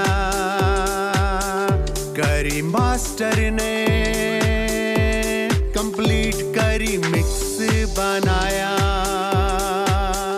Curry Masters Complete Curry Mix available at all leading spice shops. श्रोताओं, एक और सूचना आपको देनी थी। ये था हमारे स्पॉन्सर करी मास्टर्स का संदेश। श्रोताओं, एक सूचना आपको देना चाहती हूँ कि एक कार्यक्रम हो रहा है, स्क्रीन ऑस्ट्रेलिया प्रस्तुत कर रहा है remembering Yash Chopra musical concert. ये प्रोग्राम हो रहा है 19 जुलाई 6:30 PM at Pacific Hills Christian school. वहाँ पे ये प्रोग्राम किया जा रहा है जो कि डूरल में है। Pacific Hills Christian school auditorium ड्यूरल में। डेट जो है वो 19 जुलाई 2025 सैटरडे को 6:30। और इसमें सिडनी के लोकल बहुत अच्छे अच्छे कलाकार फेमस जो हैं वो पार्टिसिपेट कर रहे हैं। रिमेंबरिंग ऑफ यश चोपड़ा, प्रवेश बबूटा और प्रशस्ति जॉली को इंट्रोड्यूस किया जा रहा है इस प्रोग्राम में। इसके अलावा सिंगर्स में दिलीप भावे, विकास कोलर, रुचा लांगा, हीना सचदेवा, रूहानी डिलन एंड सादिक रहमानी। तो ये सब लोग मिलके इस कार्यक्रम को कर रहे हैं। मंजू मित्तल जी जो हैं वो स्क्रीन ऑस्ट्रेलिया के अंतर्गत इस कार्यक्रम को की पेशकश कर रही हैं। तो आप भारी संख्या में जाएं। टिकट लेने के लिए आप जो है वेबसाइट पे जा सकते हैं eventbaba.com। इस पे आपको टिकट्स मिल जाएंगे। तो भारी संख्या में पहुँचे और इस कार्यक्रम को सफल बनाएं। तो आशा है कि आज का कार्यक्रम आपको पसंद आया होगा। हमने कोशिश की है कि विमेंस हेल्थ के बारे में ज़्यादा से ज़्यादा बात की जाए और उसके बारे में सब जानकारी बढ़ाएं, अवेयरनेस बढ़ाएं। तो आपको कार्यक्रम कैसा लगा हमें ज़रूर लिखकर बताइएगा ताकि हम आगे भी इस तरह के कार्यक्रम प्रस्तुत कर सकें। और फिल्म द ब्लैक एसेंस आप ज़रूर जाइए देखने। एक अलग तरह की फ़िल्म है और सिडनी का लोकल प्रोडक्शन है। तो आप ज़रूर वहाँ पे पहुँचें। तो आपको आज कार्यक्रम सुनने के लिए बहुत बहुत धन्यवाद और नमस्कार। उम्मीद है कि अगले सप्ताह आपसे फिर मुलाकात होगी। कार्यक्रम सुनते रहिए। बहुत ही खूबसूरत मराठी प्रोग्राम्स शुरू होने जा रहा है, उसे भी सुनते रहिएगा। तो चलिए, धन्यवाद और नमस्कार। आपको छोड़े जा रहे हैं सावन के ही एक और गीत।